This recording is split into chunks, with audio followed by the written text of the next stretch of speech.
Okay, we're on a stream. Hi, hello, hi. It is I, Egnus Eterna. Again, tired as hell.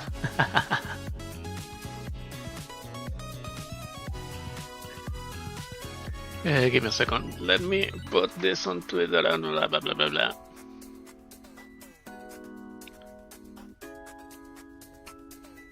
There we go. Ooh, leopard. And hey, hello, hi. How's it going? So I wasn't sure I wanted to stream this, but I was going to read it anyway, so I said to hell with it and just stream it. I don't know. Maybe it will attract some people. I don't know. I have no idea.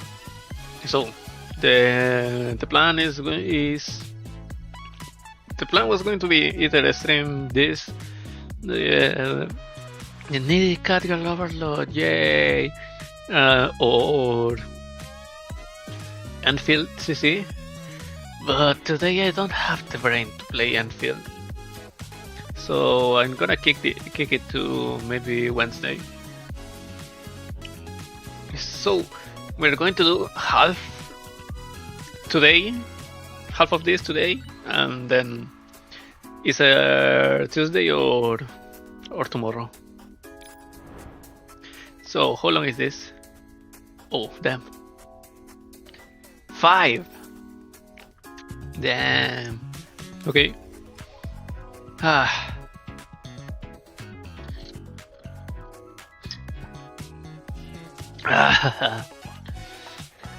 It's been really cold today, so I'm drinking my coffee and eating some choco chips to have enough energy to play this, because I don't want to fall asleep in the middle of a in the middle of the thing. Like, I don't know which was it when I literally just my brain shut down. It was Laney's event, like in the middle of it, when it was just let's go to this place, let's go to this virtual place, let's go to the virtual place, with almost nothing to with Leva thingy. So let's start. This is message number 3751. There is an also special significance to this number. 3 is for the number of dates we had together. 7 is for the number of outfits you gave me. 5 is for me when our eyes first met. What? wait, let me check. Let me check. This is going to be a lot of... was it 23? Yep, MK23. So, released on 2016 May. Okay.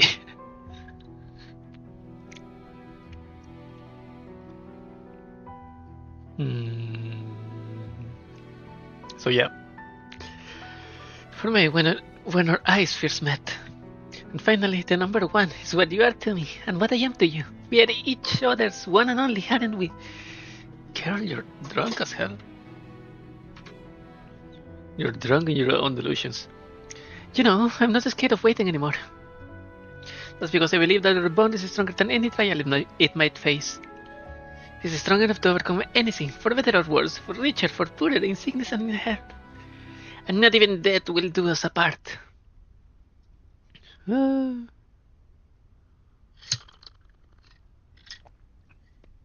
Sakura, are you ready? It's the moment you have been waiting for all your life. Is that the van? It doesn't look like it handles particularly well. Perhaps the driver's high spirits have affected the vehicle too. She's so cute. Springfield is so cute. The pink delivery truck seems to have noticed us watching it circle around because it speeds up directly towards us before suddenly screeching to a halt. A petite doll leaps out from the truck, her countenance all nervous and frazzled. What stands before me today seems to not have changed much from a recollection of her. Did I stream this event? I think I did it. I think I did it this literally last second. Sakura, welcome to the Elmo. Commander, we meet at last. I'm not sure if you know, but I got many things I want to talk about with you. I've been working really hard though. I'm sure it's people already told you about me, but have you read the letters I sent you? Commander, I want to... Sakura bursts into tears as she dives into my arms. I gently pat her back to console her. I want to... Alert, your delivery deadline is about to expire. Back up, Sakura. You know your break is almost over, right? Ay, the damn truck. Worst character in all this game. No awful times. Can you give me a little more time?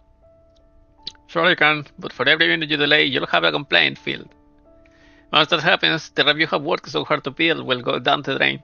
All the major platforms will lose faith in you, and you'll never get another big job again. You won't even be able to make enough money to keep me fueled up.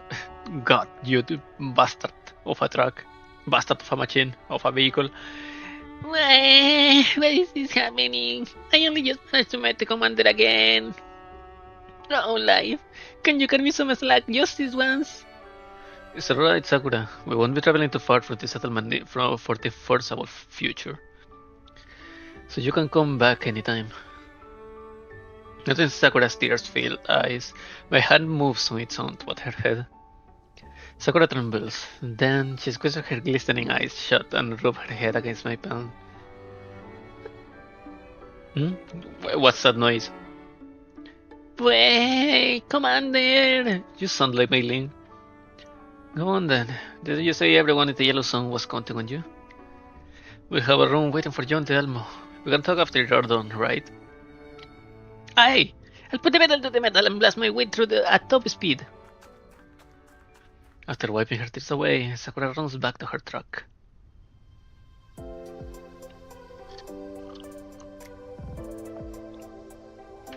I didn't get to talk, give my gift, or eat with the commander. We didn't manage to do anything at all. Even though I worked so hard to make this happen. Wait, I can't believe the reunion with the commander that I've been dreaming of ended up like this. Ha! But at least the commander patted my head. She's cute. You'd agree. I'll agree, girlie. We had to make a big detour just to get you here. If you want a vacation, you should at least get your work done first. The only thing on your mind is making deliveries, senpai. You don't care about my happiness at all, do you? I'm right, I don't. That's because your deadline is fighting is more important than that. Forget it. So, where are we headed? Our signature is a seaside town, 380 kilometers away.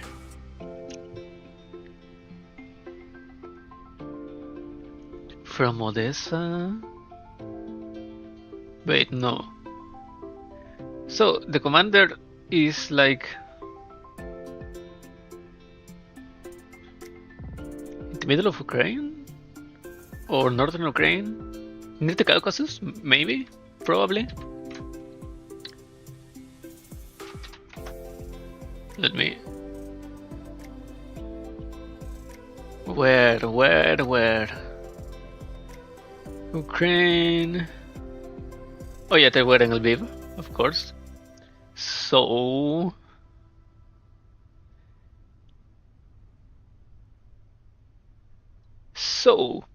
if the Lviv incident happened,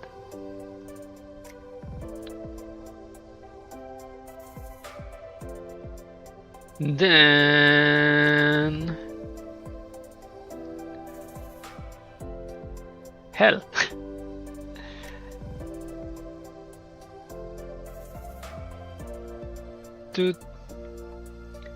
So, counting that they escaped from Lviv to a yellow zone, they are probably around Poland. or Belarus.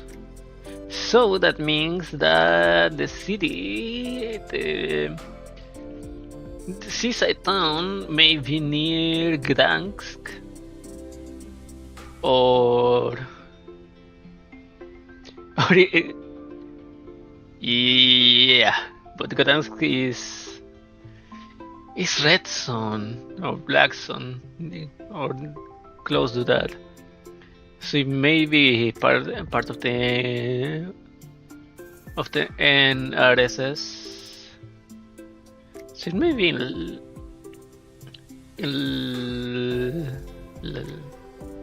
what's the name in English? Latvia?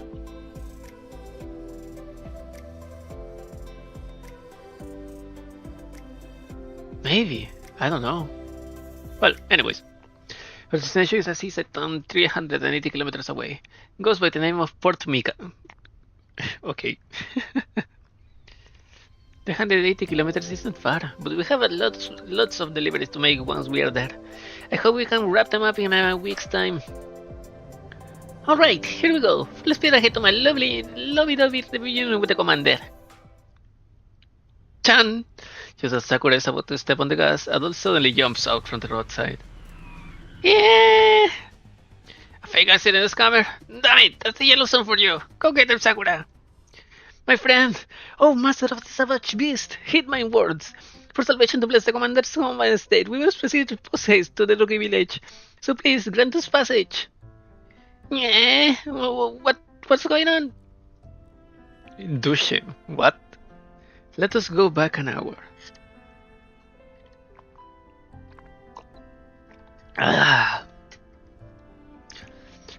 Cappuccino with just a pinch of cinnamon. I like the coffee. At the entrance to the dog community, the sun scorches its merciless rays upon an irate figure. That will read. She's nothing but a figurehead dork after all. She is a dork. That's rude, Nixie. Quick, apologize. She doesn't have questioned my judgment. Yes, you're right. The girl rapidly switches her tone, volume, and demeanor as she talks to herself. Of course, this isn't particularly out of the ordinary, since they were always two individuals to begin with. However, under normal circumstances, Phytos and Sweeper could have simply convened in the privacy of the Nether Cloud. This spectacle is but a means for Sweeper to convey her immense displeasure. The other dolls have grown used to her outburst, and are keeping their distance for the time being. I just don't get it. We clearly got more important stuff to do. So why we are wasting our time and effort on growing peely crab like carrots and pumpkins? They're tomatoes, my dear. Plants have feelings too. So they feel sad if they hear what you said. Is that not a most lamentable tragedy? Who cares? Only doesn't even think about our combat protocols. The way I see it, about 98% of the population isn't defended well enough. We lack anti-heavy weaponry to effectively utilize skills on firepower. Why do you want? What's she going to do if war breaks out one day? Pelt the enemy with her precious tomatoes. You need not worry, Nixie. We're really proceeding with things at her own pace. We have only just managed to stabilize the community, and there are many other things that need consideration. What other consideration could be more important than this one? I shared a super exclusive Sandwich Fairy style tactical analysis with her, and what did she do? She kicked me out! Well, you did barge into her room without permission. Then you started lecturing her while she was burying her face in that commander doll. That's rather impolite, no? A commander doll. But that's because she refused to listen. I was thinking about her future here. And what was his response? She partook in a gross abuse of power and sent me to guard the main gate. You even need a doll for this kind of thing? I think I could handle this. That's why they sent you here. Annoyed, Sweeper kicks open the door to the security kiosk and finds herself looking into a pair of confused eyes. Ah! My name will be reserved for the role of honorable protectors. That's not what I meant. Are so the Nether Gate should replace me? A hero shouldn't give up without a fight. Who are you calling a Nether Gate? Sweeper jumps up and tries to karate chop her, but the Shamanaya nimbly blocks the attempt. The result motions, however, have them stuck in a particularly ridiculous pose, which makes Sweeper blush. como centímetros closer to a kiss.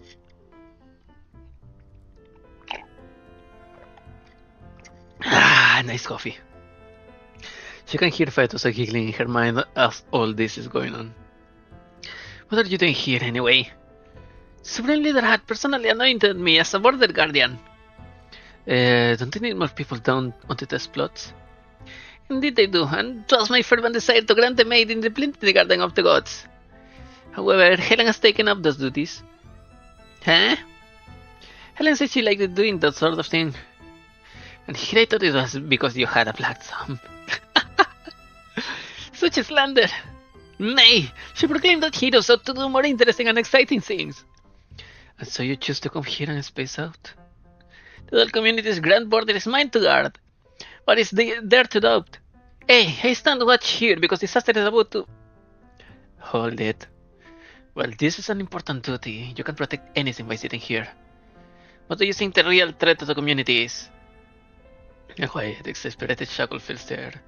Fetus announced Nix is about to get into it again. Ah, the real threat is... Wrong! But the word had yet escaped my mouth. The fact you didn't answer immediately is already wrong. The answer is obvious. It's war! Full-scale war! It's the enemies of the commander! It's the mastermind behind the destruction of the world! You sure like to protect the commander after denying it in the last event. If an army of steel gentles showed out at our doorstep right now, backed by carrier strike groups and collapsed particles naval artillery, do you think you could protect everyone? Why would they bring naval artillery to the middle of the land? Carrier strike groups, same.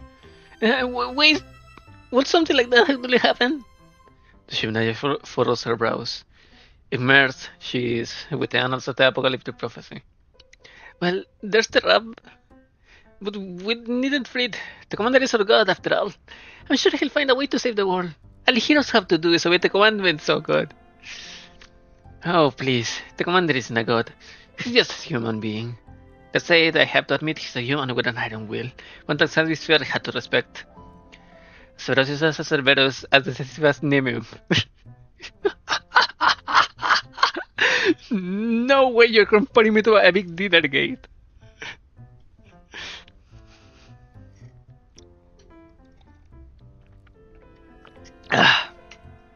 Indeed, he truly is a natural born killer who was raised for warfare.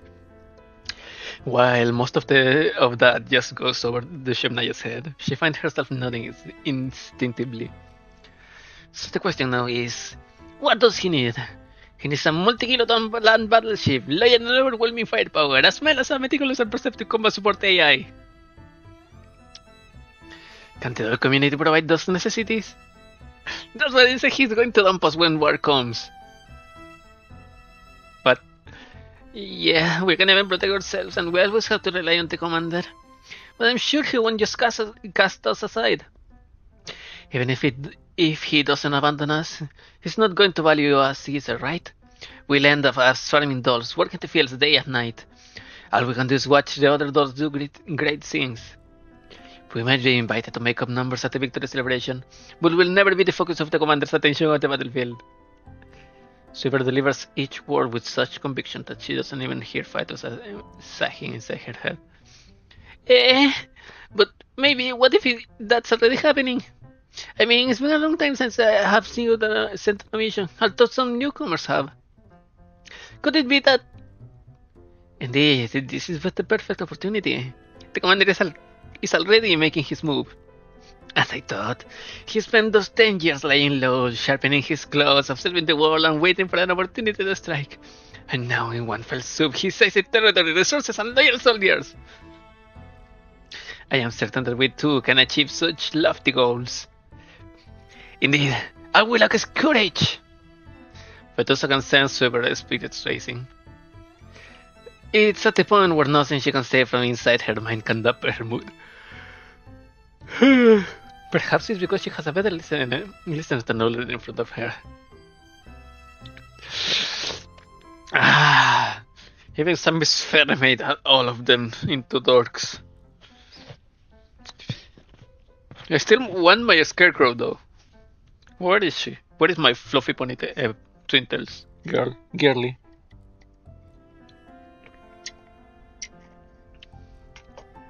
I'll check on the side. The Shimna isn't dumb, but the way she is so in tune with Sibere is... Well, they might actually be more alike than they think. I know, right? Helen said that we'd be happy as long as we stuck with the commander. But if we did that, the commander would be too tired and he wouldn't be able to spend any time with us. Just look at Suomi. She's doing her best to sell our tomatoes. I'm part of the whole community too, so I can keep relying on the commander to do everything for me.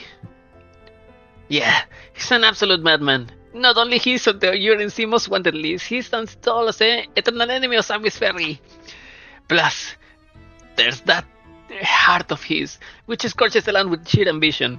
There's no way he will be content with just growing tomatoes. I think I managed to level up my motivation thanks to your encouragement. What's your name? Faitosa, was it? You're like a master of the arts of war. I think I'll just call you War Master. It's Sweeper. Helen was right. You shouldn't be slaving away in the fields because you're way smarter than most of the dolls here. We are tactical dolls. We are warriors. The commander who defeated Sang Whisperer does not need farmers, but perfect soldiers. That I am certain. This is the first time someone ever called me smart. You got great judgment, War Master. Okay, I misjudged this event. Then this is peak. This is the greatest comedy event of all time. It's Sweeper! The air inside the tiny security chaos heats up as the discussion grows more intense. It's as though a little sun were rising indoors. Unfortunately, we're the only people here with the wherewithal to do anything about it. Ulrich understands nothing. At this rate, the commander might just dispose of her as scrap. I think Ulrich is a kind leader. The commander won't abandon us, but I'm sure you know way more about warfare. That's why we who are destined to save the whole community, War Master. You mean we should do something that is actually meaningful, just the two of us? It was a little too few for that, though. But we are not a party of three. Are we not a party of three? There's a brief pause before another voice hesitantly speaks up. I apologize in case I have misunderstood, but are you counting me in as well? Indeed. Well, it's not like you can get out of this, unless you're going to hand this body completely over to me. Well, I think we should discuss this with Ulrich first. At the very least, I know what's being stressing her out so much recently. A lack of dividends. Girl, you are rotten.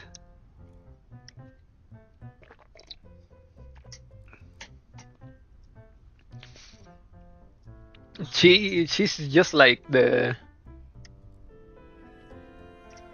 gun obsessed guys in the GFL community. Oh, look, I'm not going to explain myself, so please hear me out, okay? Will do, Madam Strategist. Wait, I'm a strategist now? Supreme Leader, we have come to bargain. Would you be calling her Supreme Leader at a time like this? Oi, Ulrich, listen up! The two of them storm into Ulrich's room, all fired up and ready for a fight. Unfortunately, they have missed her. The office is empty and there is a distinct lack of Ulrich's presence. What's with that woman? Is she avoiding me or something? Nixie, to deem oneself so highly is a sin, you know? It's not like this is the first time she has done the either. She's a real cunning one. She knows just how to wear my spirits down. She paces back and forth. Her rapid-fire footsteps are but a means of unloading her hate and frustration. No, forget it. I just knew it would be a waste of time. Come on, let's go. We'll just do what we gotta do. There's no point in asking for her permission. You're gonna... When you're back, you're going to be locked down in in a room in cute clothes, just for the amusement of Ulrich and the commander. Super turns to the door and marches straight towards it. Her plan is to leave with a grand slam to vent her wrath. However, she freezes when Dushernaya calls out to her. A moment, please, Swordmaster. Our time was not wasted after all. Here, gaze upon this great discovery with thine eyes. Dushernya's eyes light up as she holds a huge paper sack that was lying on the desk. It dwells to the brim with collapsed pieces. Oh god. Finally, we can take a break. Yes, finishing up all your standing work always feels good. No, the work never ends.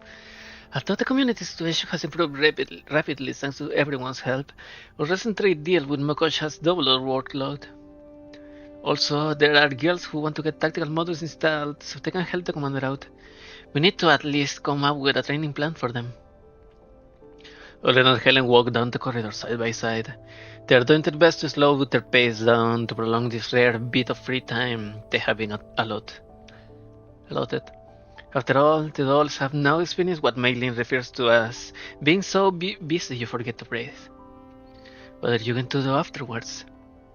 I returned to the office so I can properly sort out our supply procurement situation. I wish I could go back to my room and blow off some steam. Ulrich will never ever tell anyone that she ordered a highly realistic commander doll from Lewis, specifically the Tomato Emperor of Mokosh limited edition. Why? It's that severe? Yeah. Normally I'd ask Fairy to help me handle this, but she's been up to her ears in work recently. Plus, I need to actually do some work from time to time. Haggling with merchants is a tremendous pain, even when they are friendly to us. Well, that's the job. They drag you into their game with all its complex rules to squeeze what you got out. Our tendencies for profit are often founded in unfamiliar territory, and we dolls have a harder time working in safe territory than you humans do. Alright, that's exactly how this feels to me. Still, we have decided not to hide away from the world, but to move forward along with the commander. That means we can't just avoid human society anymore. We need to adapt to it and then work together with others for mutual benefit. That said, Mukosho have sent over a lot of supplies recently. Don't you have all the basic parts you need now? Might there be anything else? Spare frames. That's what we need most urgently right now. At the moment, most of our colleagues' frames are only able to perform basic day-to-day tasks. They can't be outfitted with weapons at all, so they'd be fodder in combat. Also, frames that are compatible with the weaponry are currently only available from Green Zone suppliers. However, I heard that an upcoming auction on the border of the Green and Yellow Zone. Supposedly, there'll be a large quantities of doll frames on offer there. I was wondering if I should head over there and try my luck. Upon those words, Ulrich gingerly massages her temples, as if an integral overflow was about to rise in her level 2. Truth is, I don't like auctions. The merchant's vanity, their deceit, and the games they play are all very frustrating. The commander and everyone into the community all worked hard to scrape together the funds for our budget, but figuring out how to spend it is making my core combust. Well, I believe you should consider the decision carefully, Miss Ulrich. You probably won't receive fair treatment if you take part in an auction while openly declaring your identity as a doll. Wouldn't it be better to get an underground broker to act as your agent if you decided to participate? But the auction is going to take place very soon. Can we even find someone suitable for the job given the circumstances? All I know about the auction is that the organizer is a wealthy woman who's renewed for her tremendous business acumen, and equally famous for being meticulous to fault in every transaction. They finally arrive at the door to Ulrich's office as they talk. She sweeps the door open as if sweeping her depression out with it. Well, in any case, between the proceeds from the sale of our produce to Mokosh, the support from Jirai-kei, and the payment from Basti, we can actually afford to be picky about what we are buying. I want our stock of frames to be able to hold out through several high-intensity battles, even if it means having to cut back on other expenses. Currently, the amount we have to spend on frames is roughly Ulrich's swords trail off. Before her very eyes lies a shocking absence. The place on the desk where the funds should be is completely empty. What's wrong? No, it's not completely empty. There is a note where it used to be. Ulrich picks it up and studies it together with Helen. Leave the community salvation to us. We'll bring lots of frames back with side currency. Hero, war master, and strategist. Oh, damn it. Salvation? But everyone's money. Eh? The Shemnaya? But why? The Shemnaya shut down our communications link. I have no idea where she's gone now. But she's a good girl, and she'd never do something like this. Someone must have led her astray. No, I can't believe I lost the money that everyone worked so hard to raise. If the others find out, they'll certainly be disappointed in a leader like me. And the commander will be disappointed too. He won't ask me to be his companion anymore. No, it's not my fault. Hang in there, be strong. Also, who are those War Master and Strategist people anyway? Do you have anyone like that in the community? Or did they pop out of the power plant like Faetusa? I'm supposed to be a leader, but I'm completely useless as one. Upon closer inspection, I noticed that War Master and Strategist have been written in a similar manner. Does that mean it's something like two personalities in one frame? Is it Faetusa? No, it's gotta be Sweeper's doing. Damn it, I'm going to drag them all back here. If Faetusa's mixed up in all of this, then at the very least, she understands urgency of priorities, right? Plus, she's not much worse than us when it comes to dealing with humans. Well, I'm very annoyed that Faetusa and Sweeper seem to have led the Shemnaya astray. I'm sure that they won't do anything that will be bad for the commander of the third community. But then the auction. How will we take part with no money? Olita has managed to recover from her near breakdown by sheer force of will. That said, the pressure she's been under means that she's been freaking out like this quite often recently. Helen has already become used to it by now.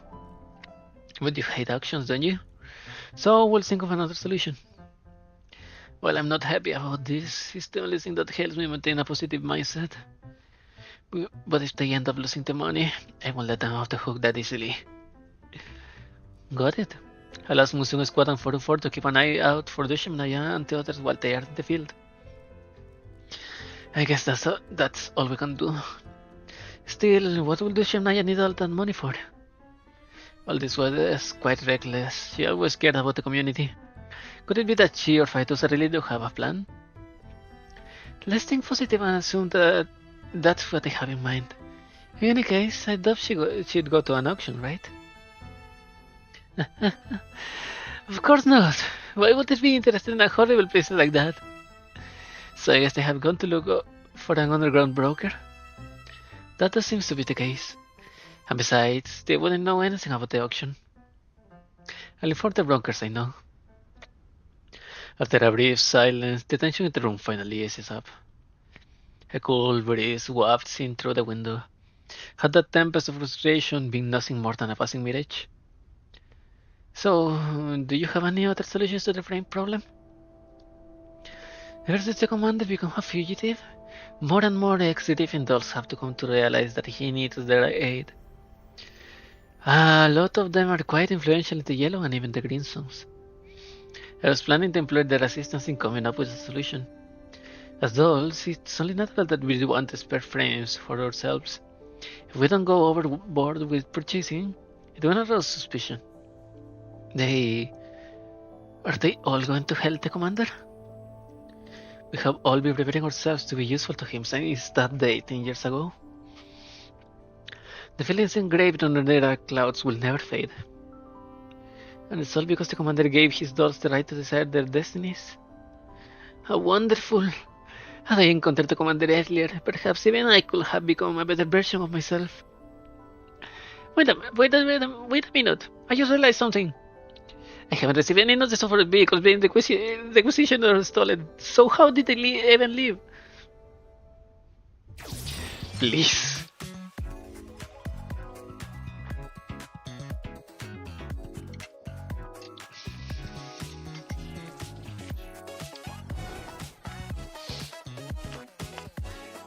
Okay. What? Starting station, the train will always encounter lost travelers. Milk this. In order to survive, a young beast learn to bite before they can run. Okay, well, what are they doing now? All aboard! Onwards to Rookie Village! Got it, Miss Shemnaya. I didn't expect you to turn out to be KSBK. After all, your body is completely different. So I couldn't tell at all. Looks like someone had it worse than me over the past few years. Still, do you really not remember our time together in Griffin? Well, I guess I was but a mere fly on the wall to you. Fret not, all come right from a bygone life. Soon, the tales written of you will return to my mind, and the beautiful memories of this shared sojourn shall join. So, where are you guys headed? The strategy says that the Supreme Leader has been quite vexed about the lack of spare frames lately. Thus, she proposed that we help ease her worries. This adversary stands in the way of our survival. I just said that the issue was giving her headaches. I certainly didn't propose anything, so don't go pinning this on me, okay? Poor Paetusa. She has to handle these two crazy maniacs. Spare frames? Yeah, those are pretty rare in the Yellow Zone. But I think I remember something. Anyway, you're heading to Port Mika? We'll be making deliveries there for a week, so we can drop you off there. As for auctions, though, don't know much about them. Did the commander send you on a mission? That's amazing! I wish the commander would send me on a mission too. I see my database has some information on auctions. Apparently, there are places where you can buy things as long as you can pay. However, you need to have very high social standing and whatnot to take part. Oh, this is gonna be a massacre. And then you have to put down a deposit too. Are we really going to participate? The cost doesn't matter. I won't let anyone keep me from getting what I want. Oh, you idiot. Surely the Supreme Leader must have planned to enter this auction. Why else would she have all that money ready? Holy! She had that much saved up. Looks like you won't have to worry about the cost, yes? Yep, no worries here. Thank you for giving us a ride, oh Ninja Master. It's Sakura. In any case, helping the commander means helping the commander. Helping the community means helping the commander. And this one is always glad to be of service. Ning ning. Are you sure? Are you sure you're not a ninja?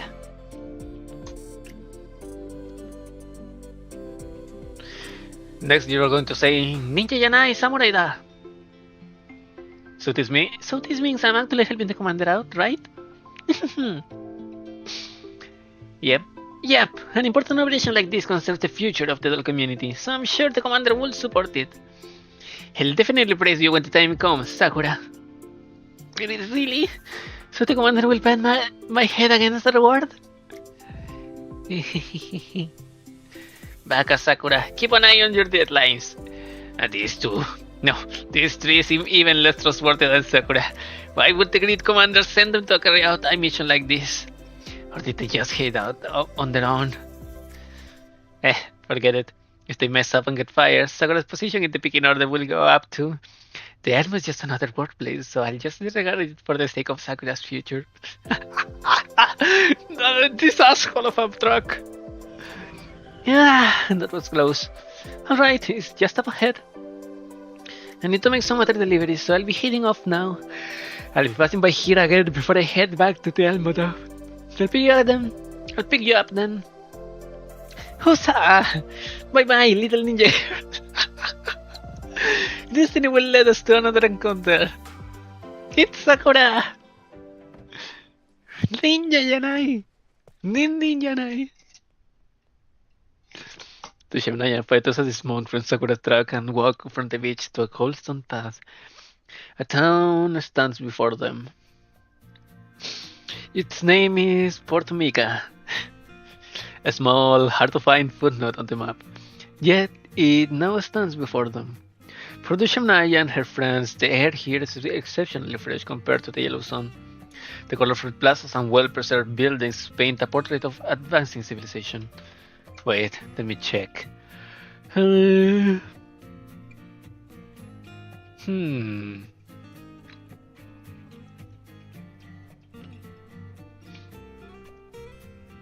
If around Lviv is all at the north of Lviv, I guess, is all northwest, all yellow / red zone. So probably Poland and Slovakia. What's the name in English? Slovensko, it says. So they are probably also affected, very affected by the red zone. If I want to understand more, I guess I need to check Ferrari's threads. So let's see if the wiki have Northern Lights incident. Is there a map? There's no map. Okay. So it's either on the north or Big South, like Romania or Bulgaria, or around Croatia, Slovenia, and the north of Italy, northeast of Italy. So that's the around the sea. So probably it's going to be like Romania.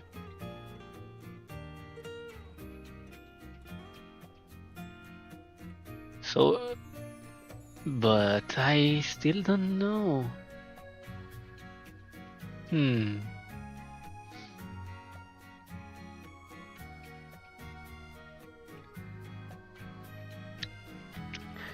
A hard to find footnote on the map, yet it now stands before them. For Dushebnaya and her friends, the air here is exceptionally fresh compared to the yellow sun.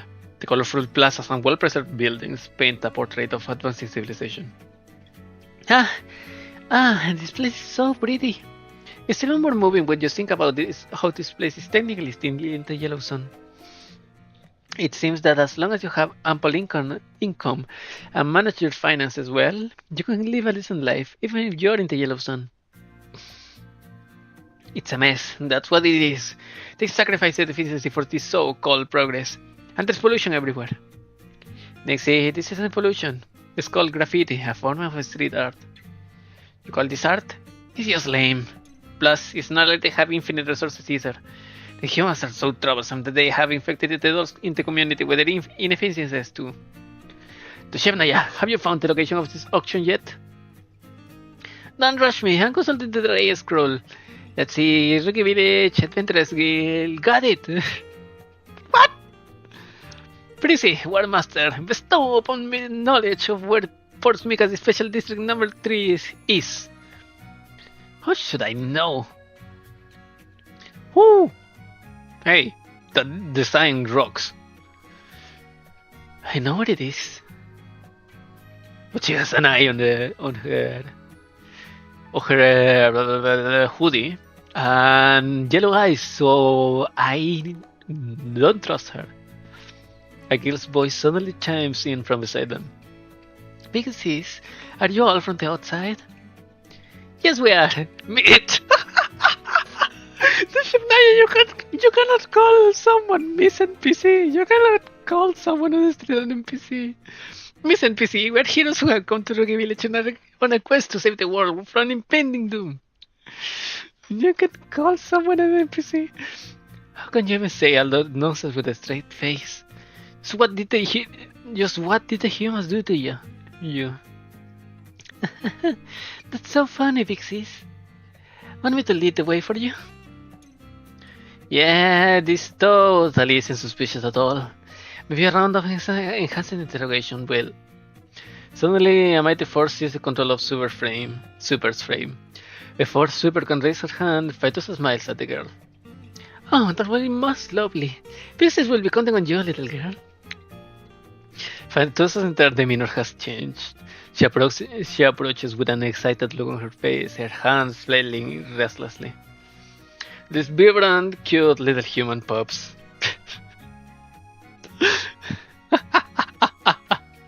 Human pups! Fresh creatures. You might call them fresh creatures.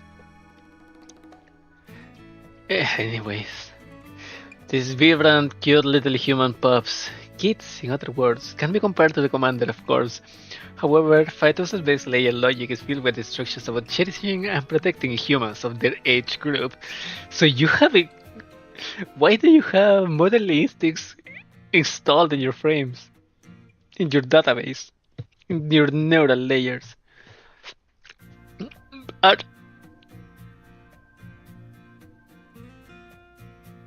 Well,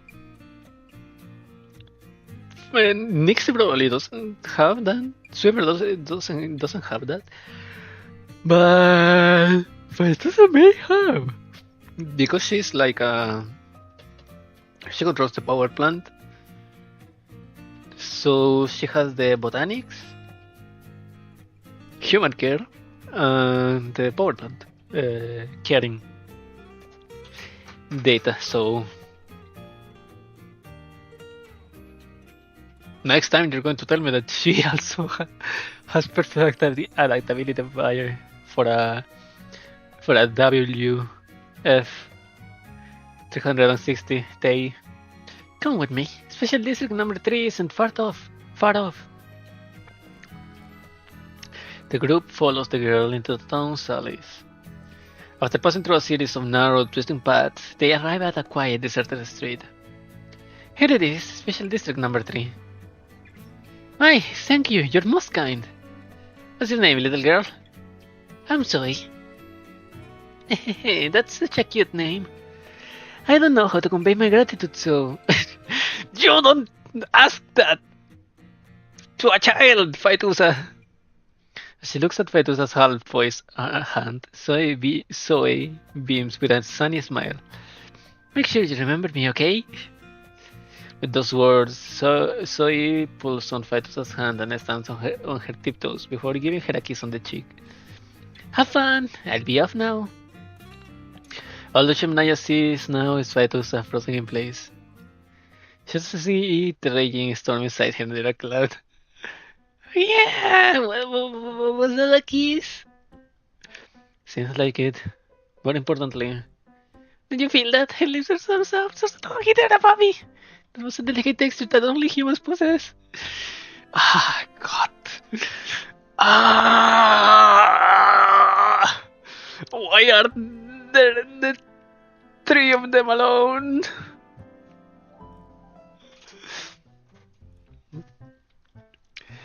Woman, calm down. Calm down.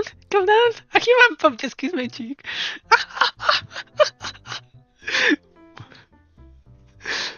Ay, damn it. What could possibly be better than that? Unless, of course, this was the commander doing it instead. Don't know, don't care. Also, have you forgotten that this is my frame too? But, you still learn how to properly kiss. When I go back to the community, I'll be able to kiss the commander too. What? How dare you? No, absolutely not. If you had been attentive to the IQ points I do, you had realized that the girl was actually pretty uncute. But in what way was she not cute? Because she stole your wallet, you blistering idiot. She did it during the 0.56 seconds you spent blue screen for a fleeting whisper of her lips. I'll take care of it. Assuming direct control. Hello? One master? A strategist? The Shemnaya waves her hand in front of Phytosa's face, trying to awaken her insensate companions from their slumber. Suddenly, Phytosa bursts forth like an artillery shell, startling the Shemnaya so badly that she stumbles back. After her! We need to get that Zoe girl! Miss NPC, but she fulfilled her role, didn't she? Do we need to keep bothering her? She stole her stuff! Also, I'm pretty sure this is the Special District number 3. Just as she says, the whistling of projectiles surging through the air comes from all around them. The 2 dolls dodge what turns out to be pebbles fired from the slingshots. It's not working, Big Sis! That's because they are not humans, they are dolls! Fall back and let the autosucks slow them down. The shadows of creeks fill the air as a group of old robots pours out from all around them.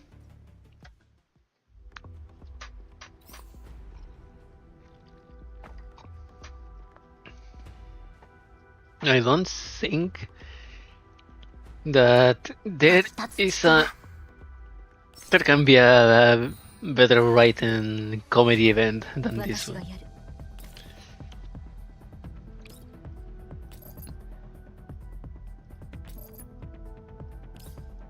Faetusa is still one of the newest additions to the game, and God, she's so freaking funny.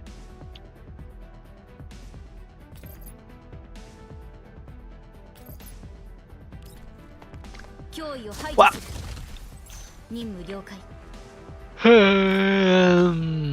What else? Can I reach that one? Nope, nope, nope. I guess.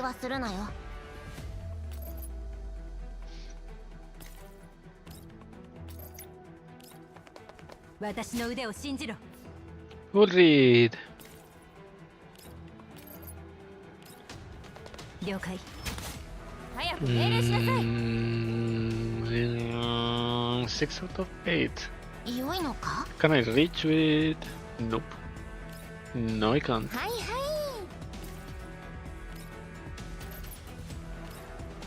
い。Wee. 期待はするなよ。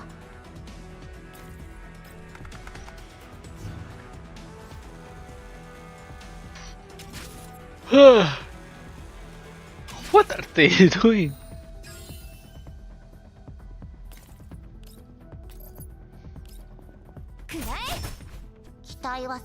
There we go. Oh no, the autosucks are totally useless.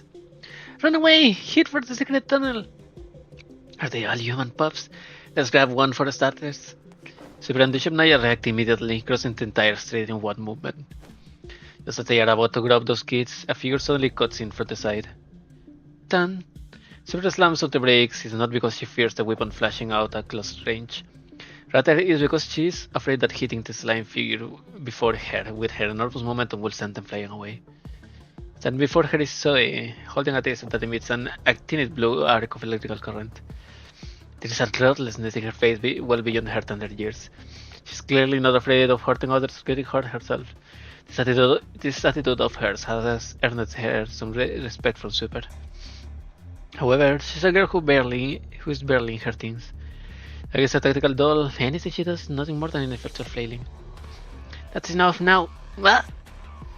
The person who was just in front of her has suddenly vanished without a trace. In the next moment, Zoe's weapon hand is firmly in the grip of a doll's soft fingers. Done messing around. Super grabs Zoe by the scruff of her neck and lifts her hair up like a kitten. Let go of me, let's go! Why did you steal all the stuff? Because it was there! Makes sense. It's all because Faetusa was a dork anyway. Still, stealing is a hostile action. No, how about you? Ah! Super flicks Zoe's forehead. Ah! Ah! No! Ah! Super flicks Zoe's forehead. The girl squeals as she squeezes her eyes shut. Nixie, you don't have to be so rough with her. It's not like I was carrying that much money with me anyway. You could have just let her take it. Have you forgotten that this is the community money too? We all need it. I thought she was a kind NPC, but beyond behold, she was a thief. It was truly a shame, but God has finally triumphed over evil. Now then, shall we turn you into the Night Order? There's no such place. You dork, that's called the local police station. There isn't one. Maybe the Adventurers Guild. It doesn't exist. She's not lying about that part. Oh yes, Port Mika doesn't have a Department of Public Security. And most certainly no guilds or whatnot. A large group of people approach them from around the nearby street corner. Oh, hello, lady. They're surrounding a well-dressed woman who was the person who had addressed them so suddenly. Just hand her over to me. My name is Lydia, President of Connection Corporation's operation in the Yellowstone. I'm in charge of public order in this town. You're in charge? Since there's no police department in this place, what can you even do about this? Our security department handles public security for this town. They have historically done pretty well at that job. You're sure, and you have abandoned kids stealing money to survive. As you can see, they are standing by my side right now. So you bought out the cops? Lydia laughs heartily. She doesn't seem to take offense to that remark. I didn't buy them out. Rather, Port Mika itself was built around connections operations. From its layout to its roads and its laws, everything here is designed to satisfy Connection's production needs. As for me, I hate inefficiency in production and places which breed corruption. I see, Leech Lady. You must be an ally of justice who helps the people. Dushamnaya. Oh please, I'm just a businesswoman. You don't have to describe me in such flowery terms. It's simply because a stable market is a stable business. No businesswoman will want to set up a shop in a den of crime. Let me go! Silver notices that Zoe has started trashing wildly since Lydia showed up. Indeed, it was a classic case of a getaway attempt. By the look of things, turning her over to Lydia will be more amusing. Make sure she learns her lesson, okay? I will. Silver takes back the purse that Zoe swept from her and then hands the girl to Lydia. With this little sideshow over, Silver feels like her disdain for humanity has grown even more. Oh, yes, we're special district number 3. Could you guide us in the right direction? Oh, so you're here for the auction then? Oh, you saw through my identity as the hero right away. This must be Destiny's guiding hand. God damn it. You don't need to keep looking for the special district number 3. Just follow me. What, you're in charge of the auctions too? Let me put it this way. I'm in charge of everything in Port Mika. Arrange a good room for our 2 guests and send them some refreshments over. Though I'm not sure if they can enjoy them. Consider it an apology on behalf of Port Mika for a rather unpleasant first impression. After giving her orders, the only people left in the room are Lydia and Zoe. The girl is securely tied to a walnut wood recliner, her eyes wide and bloodshot. Really do think you're a good person, don't you? Compared to a seeming little kid, the lady who makes sure everyone is housed and fed comes off as a good person, no? You're just sucking up to your customers with your dirty money. The caveman Bill's capsule house collapsed, and a family at the scrapyard came down with severe radiation sickness. Where were you when those people who were caught up crying by themselves in the old city bunkers? Where was their food and lodging? I am a businesswoman, not a philanthropist. If they came to me looking for work, I have HR arrange easier work for them. If they can even manage that much, then there's nothing I can do. I knew it. But you are rich! That's not how society works, Zoe. All I can provide is jobs and compensation equivalent to the value of their labor. If we let little scams like you run rampant with wild fantasies about robbing the rich to give to the poor, Port Mika will be in chaos. Anyone can claim they don't have enough money. Who in this world hasn't suffered? So in the end, you're just a miser. If Della were here, she'd definitely help them. Then why isn't she here? Because she's dead. Fools get punished. Those are the rules of the game. And you dare talk about Mama like that? Zoe yells at the top of her youthful voice and struggles furiously, which is nothing more than an irate hamster to the gazes that beat upon her. The corners of Lydia's mouth turn up, but a smile does not make itself known. She walks up to Zoe and looks down on her. She was your mother, and she was also my sister. I will say whatever I want about her. She brings her face closer to Zoe, her gaze piercing right through to beyond. What you loved her was her kindness, her selflessness, how she was like an angel to everyone. And that's the lovable thing, you silly little girl. It was those things that killed Della. Tcha! It was bad people that killed Della. Bad people like you. Lydia smiles and reverts to her previous demeanor. Elegant, rational, her voice edged with a hint of cutting wit. A socialite through and through. A socialite through and through. You're still too young and you know nothing. That's how people are. When they are young, they do what they want. When they are older, they do what they can. But you have accumulated a few scars, gone a few days without food, had seen just what life can do to you. You will come back to this room and like a good little girl. You'll have a cute little smile on your face and a cute little gift in your hand, and you will say, "Dear auntie, please give me a job." You want me to work in a dark and sweet shop for 12 hours a day? I don't want anything from you. I'll never call you by that disgusting name. I just want to get as far away from you as I can. Really? But I think you're pretty good at leveraging your connection with me. After all, the reason why you can do all your wicked little deeds with impunity is entirely because of your relationship with me, is it not? My friends are more reliable than you. Are way more reliable than you. Suddenly, Lydia hears an unusual sound, that of metal hitting metal. It's like a musical scale. After the first note emerges, the other comes in succession, filling the entire mansion. It is coming from the pipes, the walls, the furniture. Or is it the bones of the building itself that are rattling? It's as though it shivers in fear of something. Intruder alert! Someone's gotten in! Where? In the front yard. Someone took down the guard there. Get up to the second floor. There's graffiti at the top of the stairs. Wait a minute. There's graffiti in the reception room windows too. They probably got in through there. As chaos fills there, a servant opens the door to Lydia's room. Ma'am, there's an intruder in the house. I came to check that you were safe. Right. Thanks for your concern. Because I definitely feel unsafe right now. Thanks for leading the way. A handgun muzzle presses her against the back of the servant's head. Someone steps out from behind him with light and quick footwork, like a cat hopping out from around the corner. Zoe, have you finished that family meeting with you and me and all that? Because I'm here to bring you home. Lydia's gaze grows cold. She had declared herself to be in charge of Port Mika just a while ago. However, right now, in her own home, she can't maintain her calm. Her gaze is serious, cautious, and completely focused. She studies that tactical doll before her like she's deciding which wire to cut on a ticking time bomb. Despite her cute appearance, Lydia knows that this doll is more dangerous than any bomb. Basti, I trust you know what trespassing on my private residence implies. Ah, lighten up. I remember you said something about how you welcome anyone who came to deliver money to you.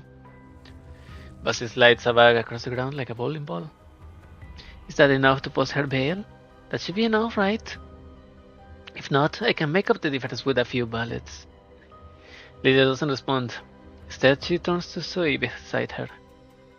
You shouldn't be running with these ownerless dolls. You're just going to hurt yourself. At least this doll doesn't tie me up. Also, Basti holds her own permission. She is her own master. Della always hung around dolls before she died. It's not a good sign. That's because she craved adventure. She did things you couldn't even begin to imagine. She also suffered in ways I couldn't imagine. I took my eyes off her for a moment, and she just went and died like that. By this point, the mansion staring tough has surrounded Basti. Dozens of guns are trained on her. Basti, on the other hand, barely rubs her fingernails together and seems entirely oblivious to the danger around her. Lydia frowns, clearly unhappy that her carefully constructed appearance of legitimacy is being challenged. Stands to the doll before her. Her authority is no longer as certain as before. However, her niece clearly does not share her views, so he seems to admire Basti's composure very much. Alright, we have a deal. You may go today. However, Zoe will need to apologize for what she's done. A Lydia's gesture, one of her servants produces a miniature audio recorder, which he turns on and points at Zoe. Voice prints. You do love these old-fashioned gadgets, don't you? Faking them is a piece of cake, you know. The Sable family founded the family business of connection through answering machines and paggers. This is merely carrying on a tradition. Moreover, today, the precision of our family voice print systems has never let us down. How about this, Miss Zoe? If you're willing to recite the Sable family rules with me and admit your mistakes, I'll let you go. Otherwise, that stray cat over there will have to beat all my men in a quick draw contest. And whoever wins, you still be down one more family member. So, do you agree to these terms? I agree. After leaving Lydia's estate, Zoe walks down the road beside Basti. What should you be saying now? I'm sorry. I was wrong. What have we learned? I should have gone up against them. It caused you lots of trouble and made you waste all that money.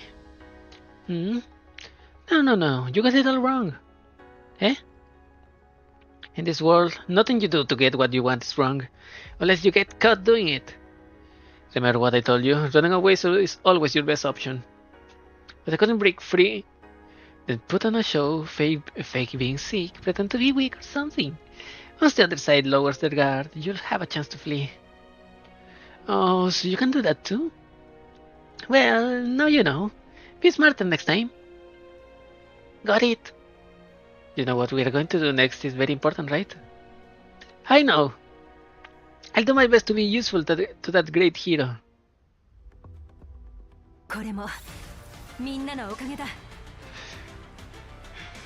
No fucking way. Basti's training child soldiers for the commander. Holy shit.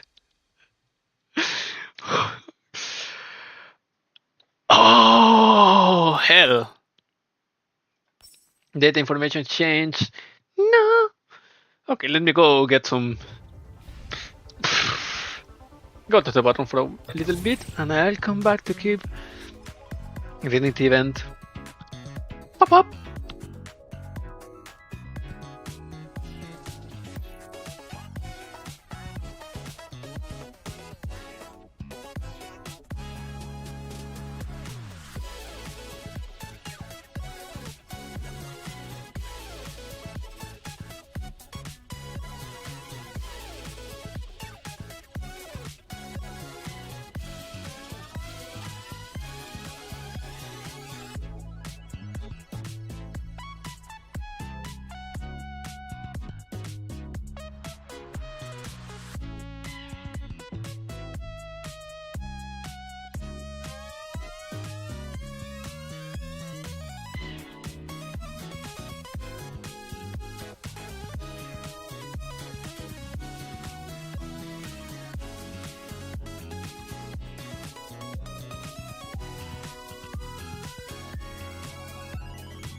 Hello, I'm back.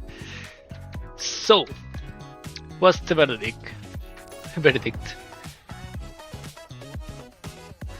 Damn, I should have started this earlier. Challenge! I forgot to write the names of the stage.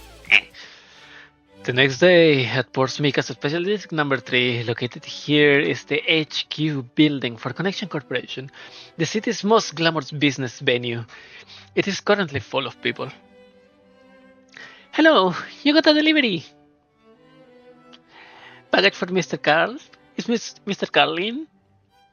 Why are you shouting so loudly? Don't you know how to protect customers' privacy? Whatever, give me that. Yeah. Pardon me, please stand here. Are the Gemini Empires here too? I hope things are going well for them. Unfortunately, I have other items to deliver, so I can stick around. The air here feels exceptionally sticky. Nicotine, alcohol, caffeine, and perfumes. Dozens of different scents mingle and blend into an olfactory cacophony. For anyone who hasn't been here before, this is probably what money smells like. Wow! The Shemnaya don't space out at the doorway. Let's go inside. Oh, okay. Greetings, esteemed guests. Please leave your weapons here. I will guide you to your seats afterwards. The Shemnaya fighters do as they are told and follow the servant into the venue. Both of them are a little uneasy about their surroundings. This world of velvet and orchestras is completely unfamiliar to them. Fetusa, you know how auctions work, right? What should we do next? Actually, I have only read about them in the archives. I know the rules for how auctions work, but absolutely nothing else beyond those. We sit down and then we wait. I guess that's it. We have already paid the deposit after all. It'd be too a shame to return to the community without achieving something. God, please.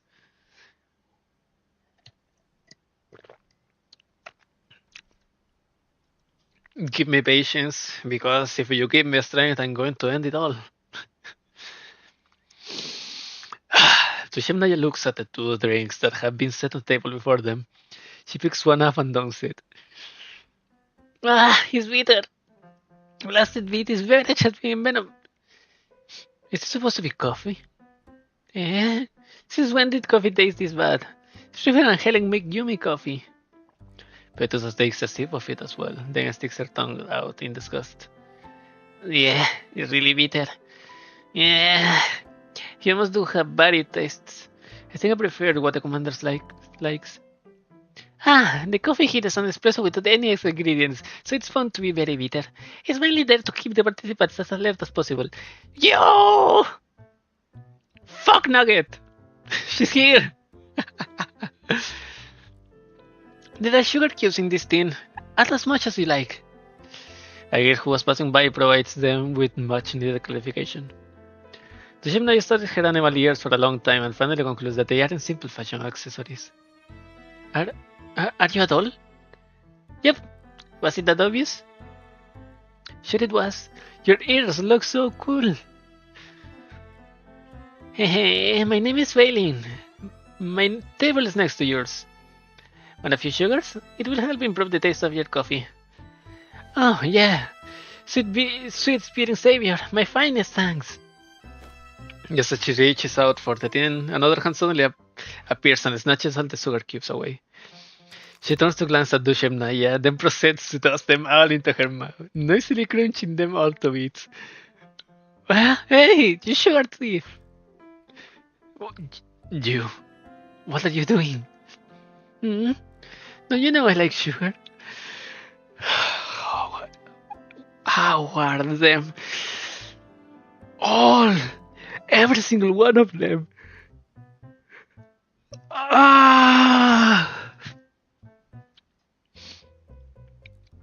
Quit lollygagging and take your seat. And thus, this brief interaction comes to an abrupt end. The four dolls sit at separate tables, glancing at each other and exchanging whispers. Petusa, don't those two dolls over there look kind of familiar? No, I don't recognize any doll with animal ears. I think I have seen a sugar-eating one before, but she doesn't look like that. What? When? Meanwhile, at the other table, Basti, is it me or do those two dolls over there look kind of familiar? Don't worry about it. It's perfectly normal for patchwork frames like that to have accessories you have seen elsewhere, right? Are they from the conglomerate? Do they work for underground brokers? Whatever, not like it matters. Oh yeah, what was with that little stunt just now? Did you go to the model break or something?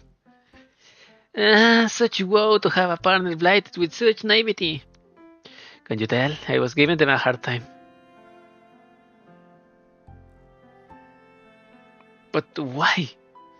So you told me that those two were the ones who caught her yesterday. Ah! What the? What the hell are you doing here? Ladies and gentlemen, here's a toast to Port Mika. This place has yielded such tremendous wealth and opportunities for the UNC. It will be a pleasure to employ the board of Port Mika to hound my elite team for the unlock conglomerate.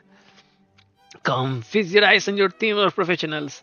They have spent the past 8 months undergoing grilling training at the conglomerate. Each of them has passed numerous tests, and they are capable of handling any kind of work. We are young, yet talented and capable. We are hungry and full of drive, and we are here to make a name for ourselves. But as you know, hard work tends to be overdone, and that eventually ends up harming the interests of others. Incidents like these are often unearthed by people with ulterior motives and then transformed into malicious rumors. I am at a loss for how to deal with such slander. It truly breaks my heart. Really. Had you noticed that I must seek the aid of Lady Lydia? Only an exceptional individual like herself can understand the frustration one encounters on the path to success.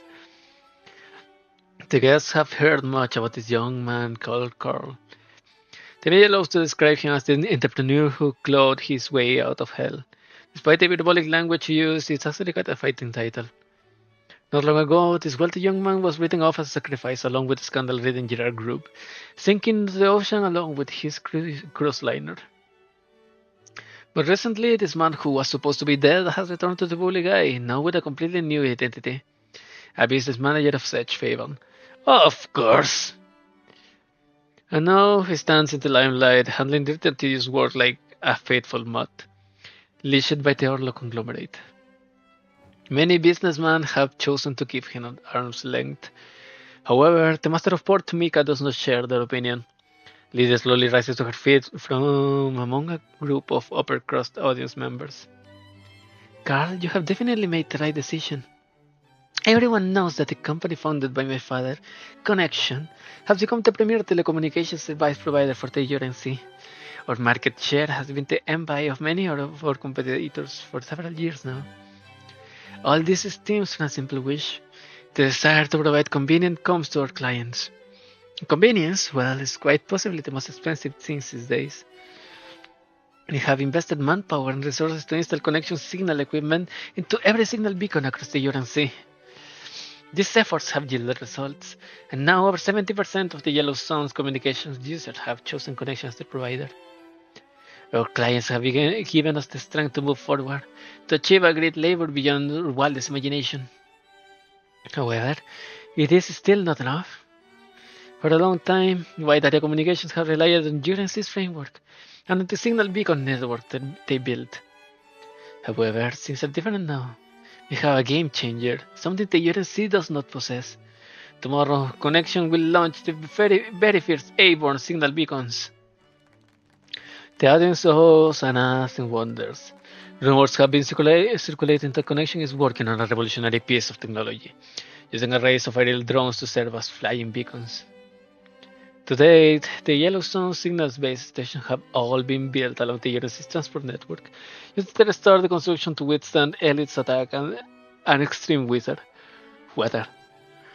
However, these base stations have their disadvantages, such as being unable to cover most areas and an extremely high attrition rate. However, the use of collapsed particles-powered drones, which are capable of extended flight times, will allow them to break free of the shackles of terrain and radiation. They will also be able to move to avoid collapse storms and other spontaneously arising hazards. The concept itself isn't unique, but only Connection can actually make it a reality. Part of it is due to the long years of experience with the Yellow Zone. Another factor is their connections, much like their namesake, which has convinced the military to grant them access to mil-spec technology. From now on, these drones will provide precious signal access to many Yellowstoners who have lost contact with the outside world. Of course it won't be free, but it will be worth it. Yeah, of course it won't be free. This doesn't just imply better communications coverage and quality of life for an average person. It means that the concept of signal beacons will no longer be bound to land-based structures or subject to the agency's control. You can only imagine how these airborne beacons will usher in a brand new digital world without any oversight once they come online. Meanwhile, every businessman presents dreams of being a Columbus of this new age. Lydia smiles and declares the auction open before exiting the stage. Carl steps forward to meet her, flashing a smile that only a wealthy young master will possess. Beautifully spoken, connection has been growing each day ever since we met. Our founding principles remain the same. We provide sharing for the public and privacy to our friends, of course. And we are friends, are we not? Sometimes I know what you need better than you do. After the first round of auction items is sold off, the big LCD display shows the latest lot, a batch of doll frames. Many voices begin making bids, and the host scrambles to record them all. I'll raise by 100. A clamor eruption erupts in the audience.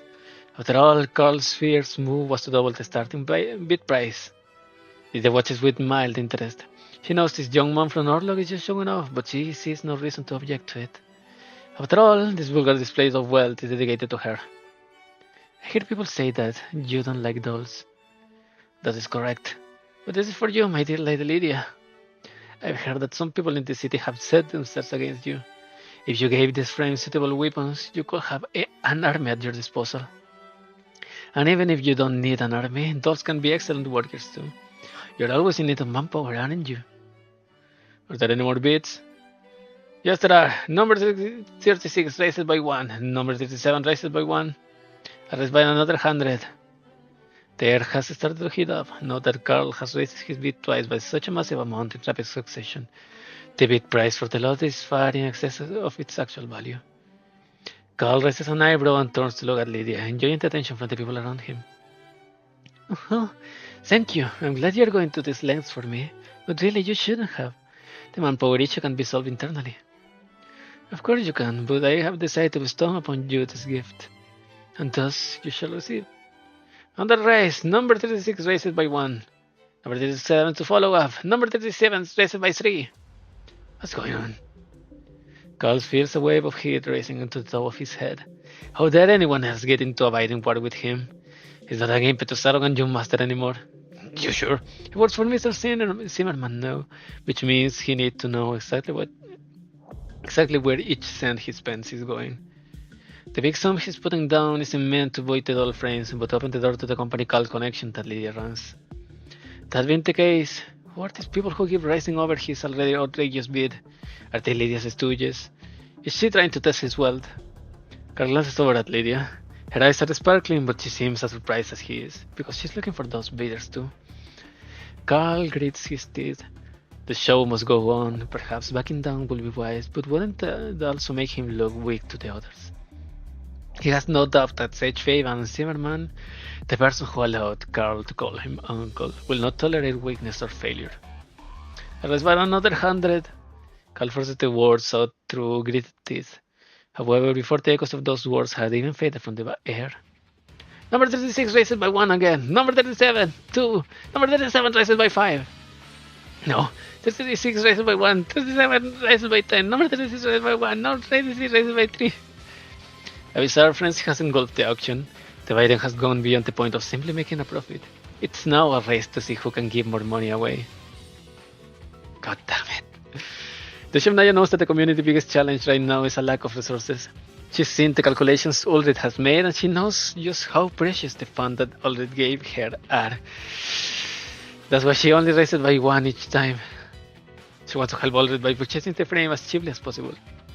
No matter how much the Shemnaya, in the name of a hero, declares to fight us our sweeper that wasting this money is unacceptable. The fact itself will never change. The Shemnaya knows that she can betray her friend's trust. The only problem is that she has no idea just how much doll frames should cost on the open market. God damn it. I'll raise by 1! That's why the actions of the blondie beside them are utterly incomprehensible. She keeps trashing evil greens on them, then casually calling out more races. The Shimonaya can sense any respect for money from her. Oh, by 3 this time. Raise by 1 again. I'll just raise by 5 then. But she doesn't quite understand just how auction works. The surprised look on the face around her gives her a few clues. She ought to stop biting, but if she stops now, what will happen to the amount she's already put forward? The Shimnaya suddenly realizes she has no idea, and the realization makes her freeze up. The Shimnaya, we should stop. I'm really scared now. I think I'm going to faint. Please stop. Such frivolity. That is not the way to say action. The foe has lost her way in this duel of numbers. I must rescue her from this breathing enchantment. Actually, I think you're the one who's more into this than anyone else. Like, you could just buy the frames of the black market for this kind of money. Seriously, who taught you this way of the action rubbish? I could give them the questionless stabbing. Yeah, we're down on the rescue more. Believing me, I carry the feeder of the documenting on my back as well as Helen's hopes. I shall not fall here. Super fetus of face palms. I raised by 1!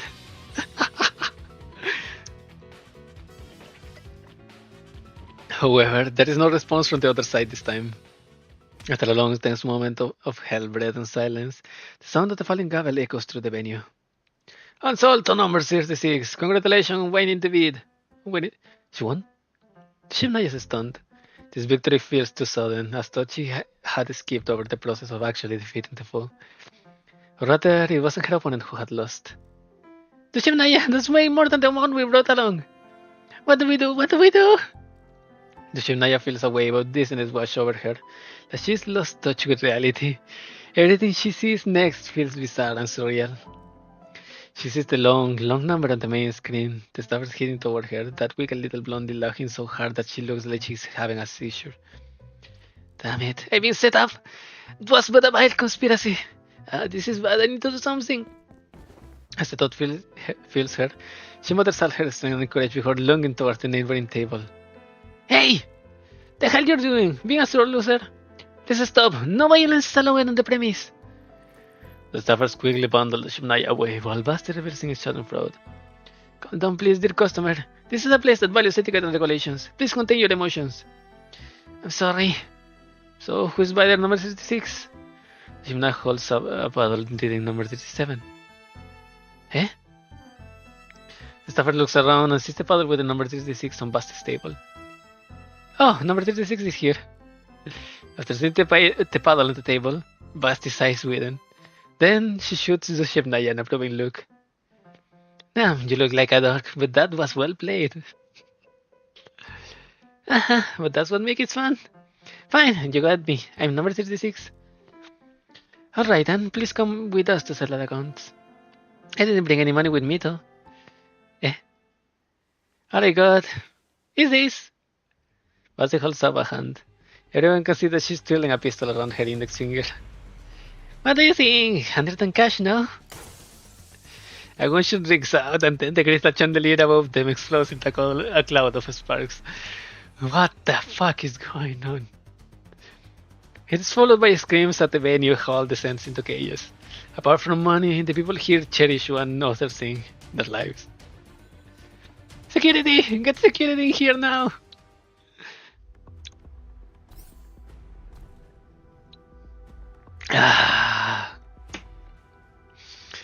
Of course. Wait, why an yesterday? Warehouse.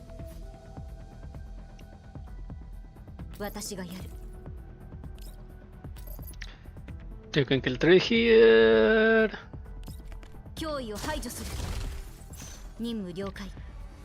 3 out of 7 and 3 here, one more there. Yeah. Can I? Nope.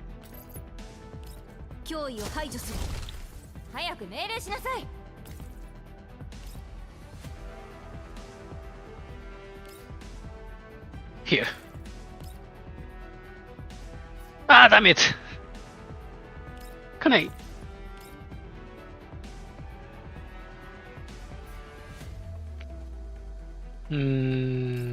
Fuck me, man. Well. せたね。 I will read. Ult on them, style on them. これで終わらせる。 There we go. 期待はするなよ。 Oh no, everything's gone wrong. What do we do now? We're innocent, let's make a run for it. Suddenly, a row of bullet holes open up at her feet. That's them, they are the those who were causing trouble just now. Get them! But it wasn't us! Feto's protest falls on deaf ears as a group of security robots rush over. Shut up and run! Go get our weapons back! We can't get caught here! The Shemnai and Fetus make a run for it. Without their weapons, all they can do is avoid direct confrontations and use available cover to circle around the opposition. Just then, the surrounding speakers suddenly spew a loud electrical cracking noise. Hello, hello, can you hear me? Ladies and gentlemen, may I have your attention, please? I have an important announcement to make. The loudspeakers distort the voice. They sound nervous, youthful, and slightly familiar. Your security system is filled with loopholes, your firewalls are outdated, and your encryption is, frankly speaking, crap. In other words, it's a piece of cake for a hacker's exploit. Oh yes, we are the hackers in question. This is the Black Utopia gang speaking. You are being bugged now! Bugged! Now then, ladies and gentlemen, I want to play a game. Right as the words hit the speakers hum with the sound of electrical systems shutting down. The power to the venue goes out and the surrounding are plunged into darkness. 戦闘終了。 Starter's pistol. これです。 Ah! I don't know what the hell is going on anymore. Starter's pistol, the gunshot is the signal to start. Don't worry about where the starting line is. Improvisation. Once the chaos starts, it only gets worse.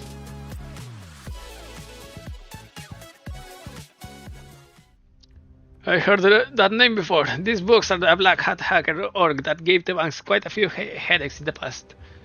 What the heck are they? Why are they targeting us? It's here, it's them. It's Soy and Basti, these little punks. How dare they mess up my action? It looks like I'll need to teach him a harsh lesson. Isn't that your niece? She's a hacker too? I definitely didn't know she was into that sort of thing. But I know what that greedy little Molly is aiming for now. Send your people to defend the warehouse. The disturbance and the power outage are all distractions. They are targeting the ocean lots. Also, you're going up against the critical dolls, so don't hold anything back. Alas, this is the problem with the Yellow Sun. You try to do honest business, but people like this just don't understand your ambitions. In the end, everything goes up in price. Honest business, sure. But you're not alone, Lady Lydia. I know what you need. My people are all elite operators and professionals. And now they are yours to command. I appreciate your kindness, Carl. However, you're still a guest. Oh, there's no need to stand on ceremony. We're supposed to be having a good time, and they have ruined it all for all of us. Hold on, I'll assemble them now and place them at your disposal. Alright, I assume they'll need entry permits as well. I do still love working with intelligent people. Carl walks into the darkness behind him. His footsteps are hurried, and he deliberately goes a long distance away, to a place where Lydia can hear him. He takes out his communicator and holds it close to his mouth, his voice low and gurgly. How's it going? Are you in the warehouse yet? We did it, boss. We are in. Fortunately, the power outage saves us a lot of trouble. Then get to work and stop the items. Lydia's people will be there soon. Don't leave behind anything incriminating. Don't worry, boss. I know what I'm doing. In the darkness, the Shemnai and Fetus are huddled together under the table, anxiously listening to the sound of the footsteps around them. This is a mere crisis strategist. Yes, they think we are accomplices of those two dolls. It feels like they set all this up. Shemnaya, do you know that blonde doll from just now? She seemed to have something against you specifically. Let me think. It looks like that region of my memories hasn't been repaired yet. But get it, you know how her memory is. No point giving her a hard time. Let's start by figuring out our situation. Since we are involved in this mess now, we should at least know what's in store for us. Oh, I know, they are going after the auction items. They clung so desperately to the heroes here because they were also seeking the treasure that could save the world. It's just $100 frames. I could have 10 times that number in just a few minutes if only I could access some very resources. How ESF has fallen. But they didn't try to snatch up those frames either. It feels like they were trying to disrupt the auction. Which means messing with us was just a sideshow for them. They're probably going after something else. So it's here. It's the very first side quest of our journey. Let's stop the dastardly knaves from stealing the treasure. Yep, if they get away with it, we might end up being blamed for it. The problem is that it's totally dark now and we have no idea where they are. That's okay, we know where they are hidden. There's only one place where all the treasure could be hidden. Are you talking about the warehouse for the auction lots? Yep, let's pick up the pace so we can reach the treasury before the thieves do. Actually, when you think about it, what's wrong with letting them get their way? If we find the frames there, we can just grab them and run. If anyone asks, we'll just say the thieves did it. We can do that. Oh. Meanwhile, two other dolls are also taking cover in another room, separated from Dushevna and her party by a single wall. Here, your rifle. Honestly, what would you do without me failing? Thanks! Speaking of which, so is really something. I can't believe she managed to hack the auction's file system too. I still think of her as that kid who needs to be put to bed.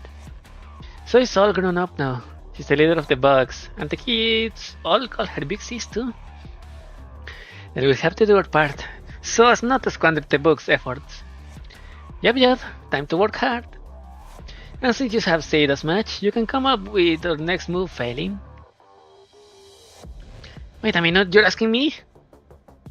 Yeah, didn't you say you were going to do your part? Then you can start thinking right now.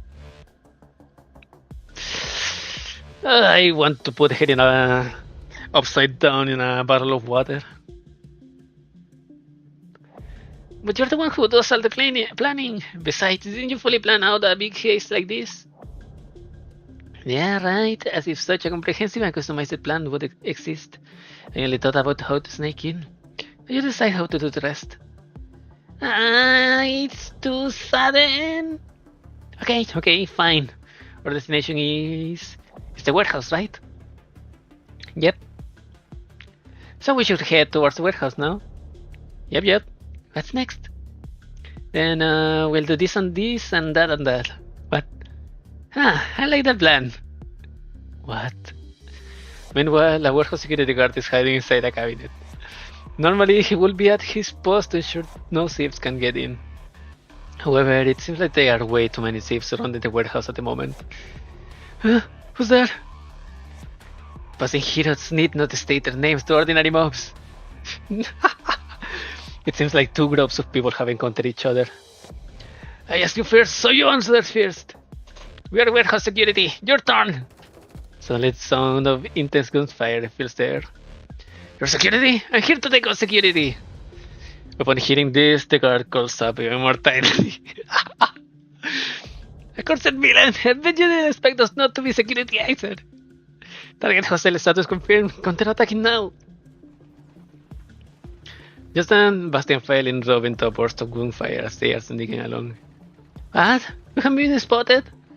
No, they are not attacking us. There are two groups of people shooting at each other.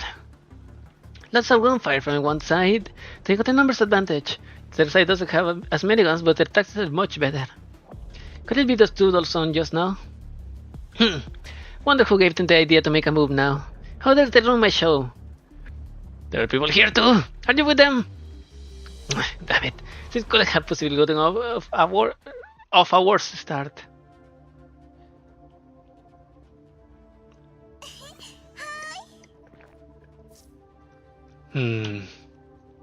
Filing, do you have any combat plans?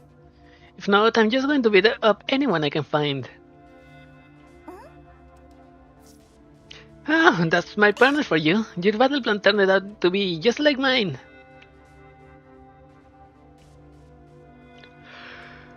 What?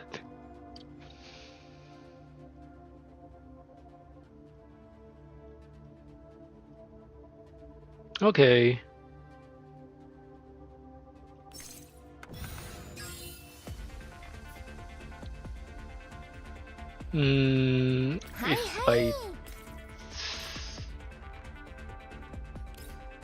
If I stand here, 3.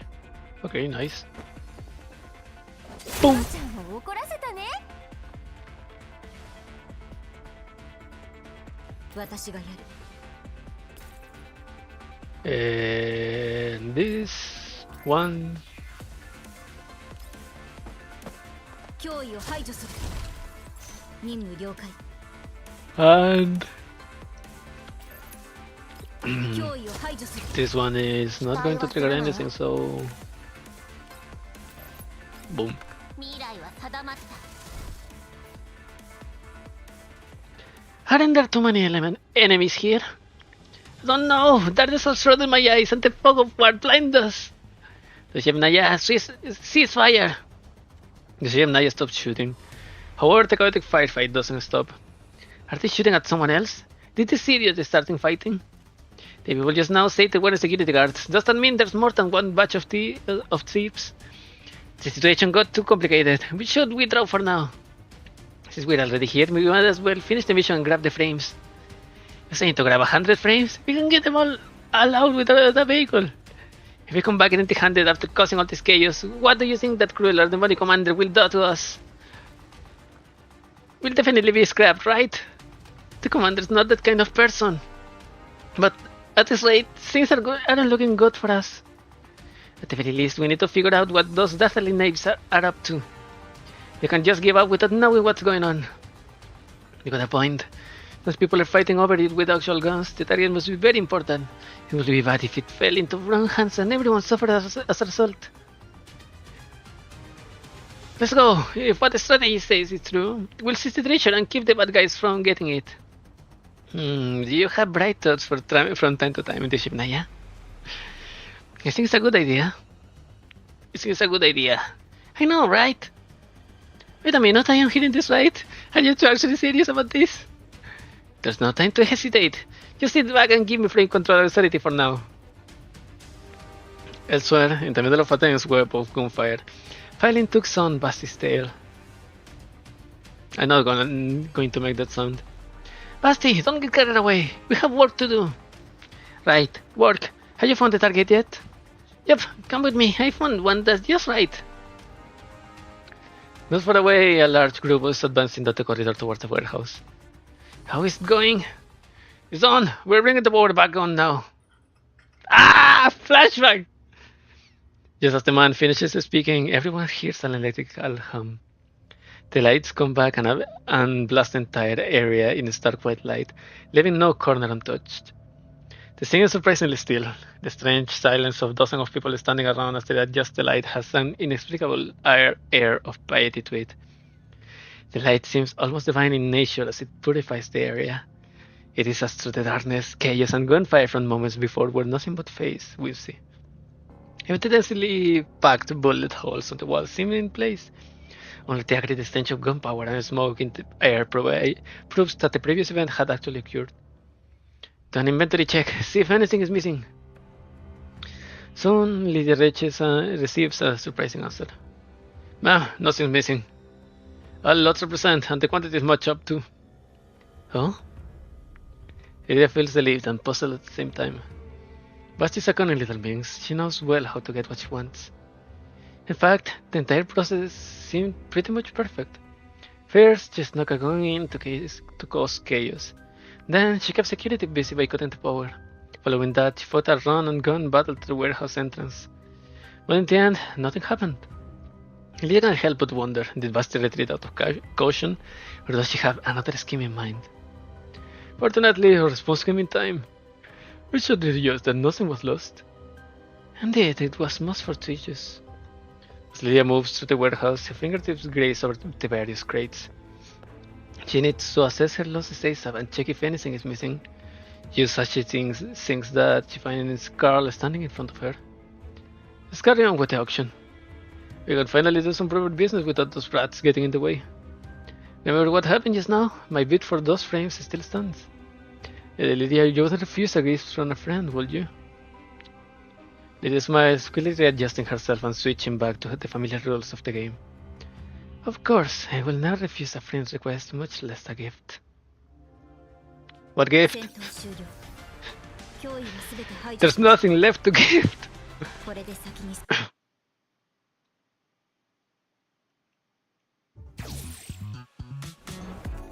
You dumb squanks. Three-way junction. Everyone thinks victory is at hand until the secret is revealed. Oh, they're in another warehouse. Hello, you got a delivery. This is an express shipment from the special district number 3. Could you sign here, please? Sakura unloads a huge crate from her truck and hands it over to the connection staffer. Nobody notices anything amiss. After all, wasn't it perfectly natural for a crate containing doll frames to have tools within? Basti had gotten her way after all. Her plan had never been to take something out, but to smuggle herself in. Stay quiet or else the people outside will spot you. There isn't much room inside the crate, so it's a tight squeeze. Their faces are practically pressed against each other. Even their hair tangles into blonde mess. Therefore, even though she can't see anything in here, Failing can still feel Basti's technically turn her head away. This is message number 375 too. Darling, You said to stay quiet. I am being very quiet. I know what I'm doing. Okay, then I can talk too. I'll be very quiet. Fine, you can talk. Be quiet for a bit. I need to finish recording this message first. Is it for the commander? Yep. I want him to. No, this is a personal private conversation between Darling and me. But I miss the commander too. Also, the commander is my master, not your darling. Okay, fine. And quit pulling my tail. So you say that people like you are called homebreakers. You have always been trying to keep master to yourself and set me up. Quite biting me. If you want to leave a message, you can do it too. Anyways, we'll be meeting Darling soon, so I'll leave this slide. We've been bad friends for 10 years after all. 10 years. It's been 10 years since I lost our master. Why are you crying? God, you're hopeless. You should be angry. Angry at the people that agreement that drove Darling away from us. That's why we can let them get away with it. I'm sure Darling is trying his best to come back to us. When the time comes, I'll let you see it on a chair and watch us from the side. What? Why are you still beating me? But will Master really be happy about this? Aren't the things we're doing going to cause Master trouble? You do know Darling loves me, right? We're all lovey-dovey back in Griffin, so I'm sure he'll welcome me back tenderly. But doesn't Master love all of us? He's the nicest to me, though. We aren't going to get anywhere arguing about this, so let's leave it aside for now. Oh, and by the way, it does because I'm certain I'm right and not because I can win. In any case, Darling, in other words, the commander will never have left us on purpose. I'm sure the brass must have threatened him or something. But even then, he used the agreement to give us freedom. And that must be part of Darling's hidden plan. Master's plan? There's no point just waiting for Darling to come back, like you did. That's because what Darling wants is for us to find him. However, just searching for Darling is enough. Now, we need to pose the question, what can we do for Darling? After all, Darling is super popular, so there's going to be many dolls around him apart from you and me. In that case, how can I ensure that I'm number one in Darling's heart? The answer is simple, by making contributions. As you see, Master will mind. I don't care what my position is as long as I get to stay with him. Well, you're right in that he probably wouldn't be bothered by that. However, I'm sure all those homebreakers who use like 2000 GD, DSR 50 and 416 don't share the sentiment. They have been eyeing Darling for a long time too. So I'm sure they'll be thinking of some way to break the agreement and get close to Darling. Oh girl, you know nothing. This one to no one. Therefore, as a good girl, I have to give a generous dowry. That way, Darling can openly propose to me and shut all those other dolls up. Darling will be delighted and he won't find it troublesome at all, got that? Failing doesn't answer. However, Basti can feel her clenching her fists and nodding. Even though Failing is not willing to share her feelings, Basti can tell that they both feel the same way about the commander. GRG41, Failing, had desperately tried to keep her squad going as its final member, despite everyone else leaving. She had remained in a grieving that no longer resembled those bright days, holding a lonesome vigil for the commander. There's nobody else who would better understand Basti's feelings. This is message number 3752. But is it okay to do this to Lydia? I mean, she's Miss Della's. Basti rolls her eyes. You know, ever since Darling left, I have been recording these messages every day. There were only 2 days when I didn't. Which days were those? The day Della saved me, and the day Della died. The inside of the crate falls silent for a while. If we hadn't met Miss Della, neither of us would be here today. Yeah, even now the fact that she saved me still feels a little hard to believe. I told myself that I'd ever be nice to Darling. That ended up with me digging around in a rubbish heap searching for the scraps to keep myself running. But Della said, just come with me, you can still hang on to the freedom that person gave you. Lydia's a member of Miss Della's family too. You realize she made fun of Della, right? Besides, you didn't even give Della's keepsake to her, did you? You held on to it right until the end, even though you neglected your own free maintenance. I don't plan to give it to anyone, not even Zoe, unless she grows up. But Zoe is growing up really quickly. Yeah, humans sure are interesting. I can't believe she's grown so much in just a few years' time. Zoe knows how to pickpocket, run cons, hack computers, and even be a gang leader. That's a far cry from you, Phylline, considering you don't even know how to comb your own hair. Sure I do. I just prefer the feeling when Master does it for me. Then why do you ask me to do it? Because you do a better job of it than me. Speaking of which, I keep thinking that Miss Della wouldn't have approved of how Zoe turned out. Well, it can't be helped. She went and kicked the bucket after all.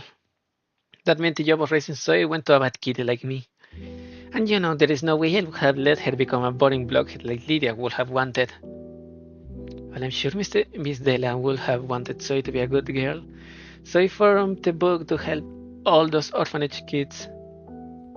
I think both Miss Della and Master will approve of that.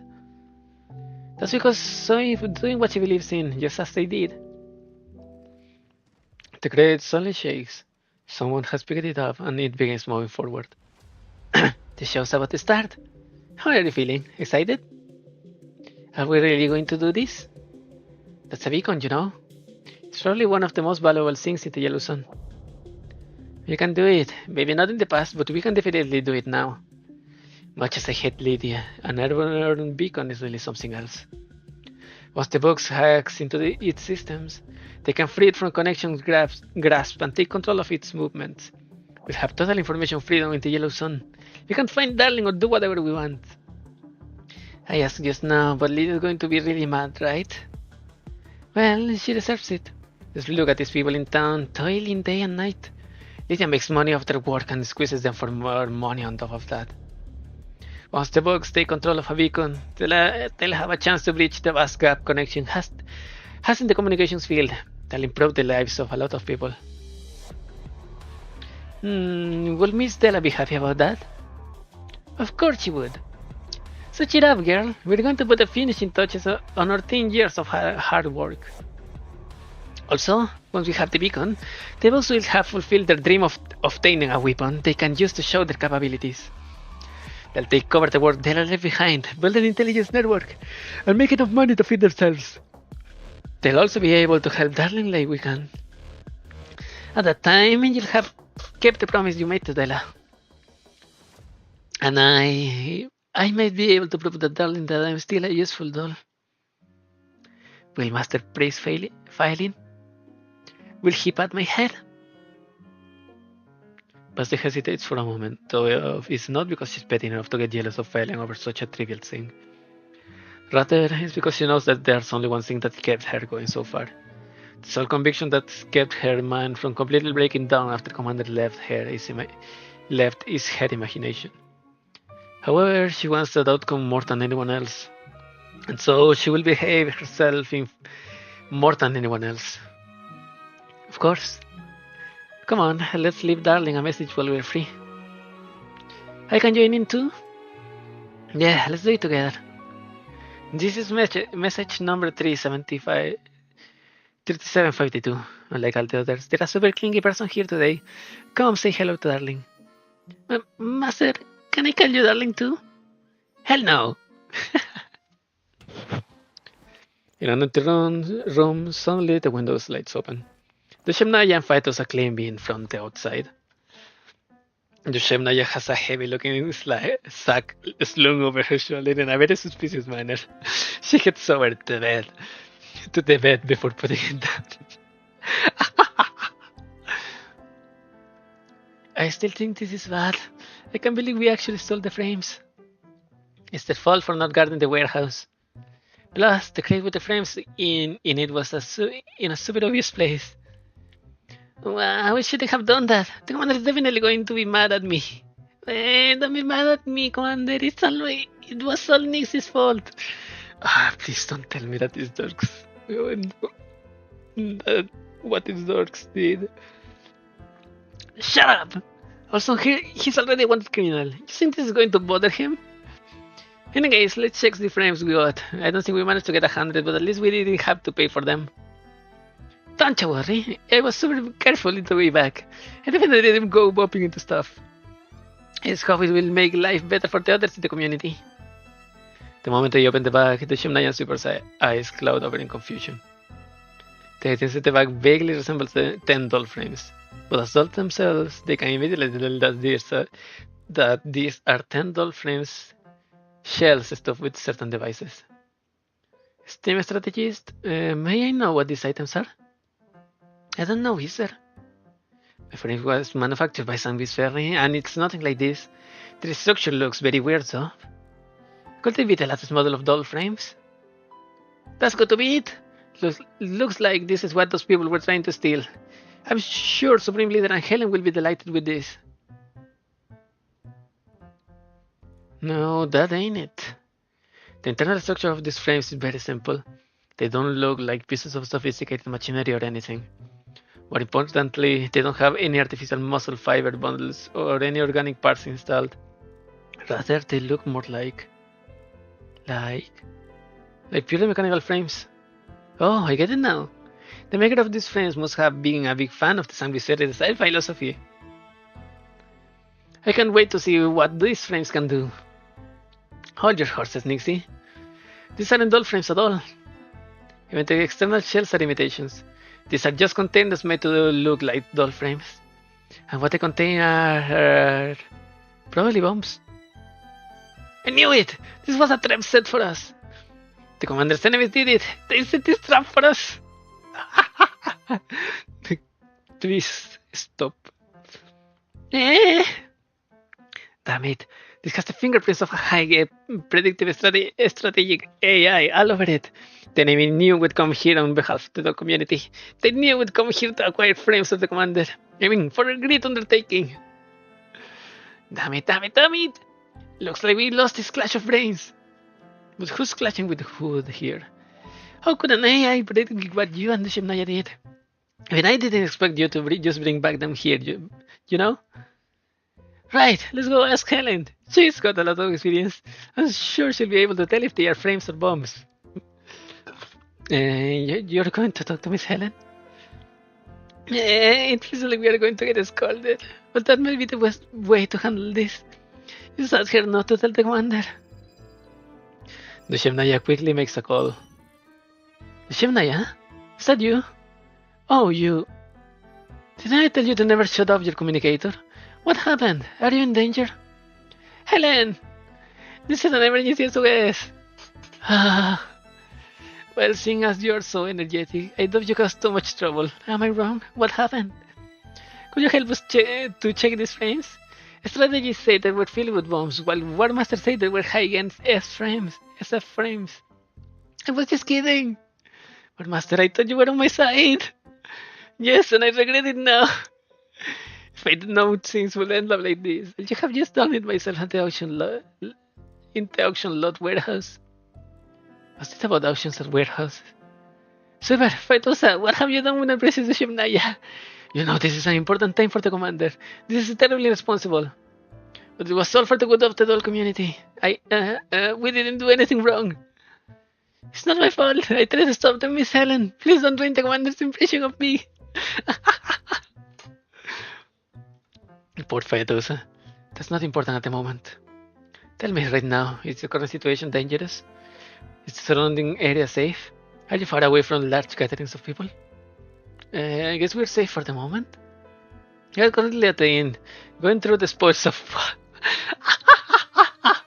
No way! You stole from her and then you brought back the bombs to her. Spoils of what? How did you get these items? What connection do they have to you? How should I put it? It's kind of a long story. Save it for now. Can you tell us what these things are? Alright, move closer. Now reveal what's inside. Stop! Don't touch it any further.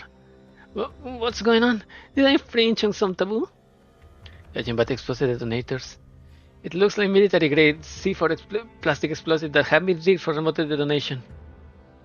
How many of these fake frames are there? I think there's a dozen or so of them. That's enough to blow an entire building sky high. I knew it was a trap. I told you we shouldn't have taken them. Don't get mad. We're in front of Miss Helen right now. Given the quantity of explosive here, blowing them up on site is pretty much impossible. Forgive me if I toss them, but I might have to inform the commander about this matter. Alright, I understand. But since it's so serious, what should we do now? For starters, I need more information.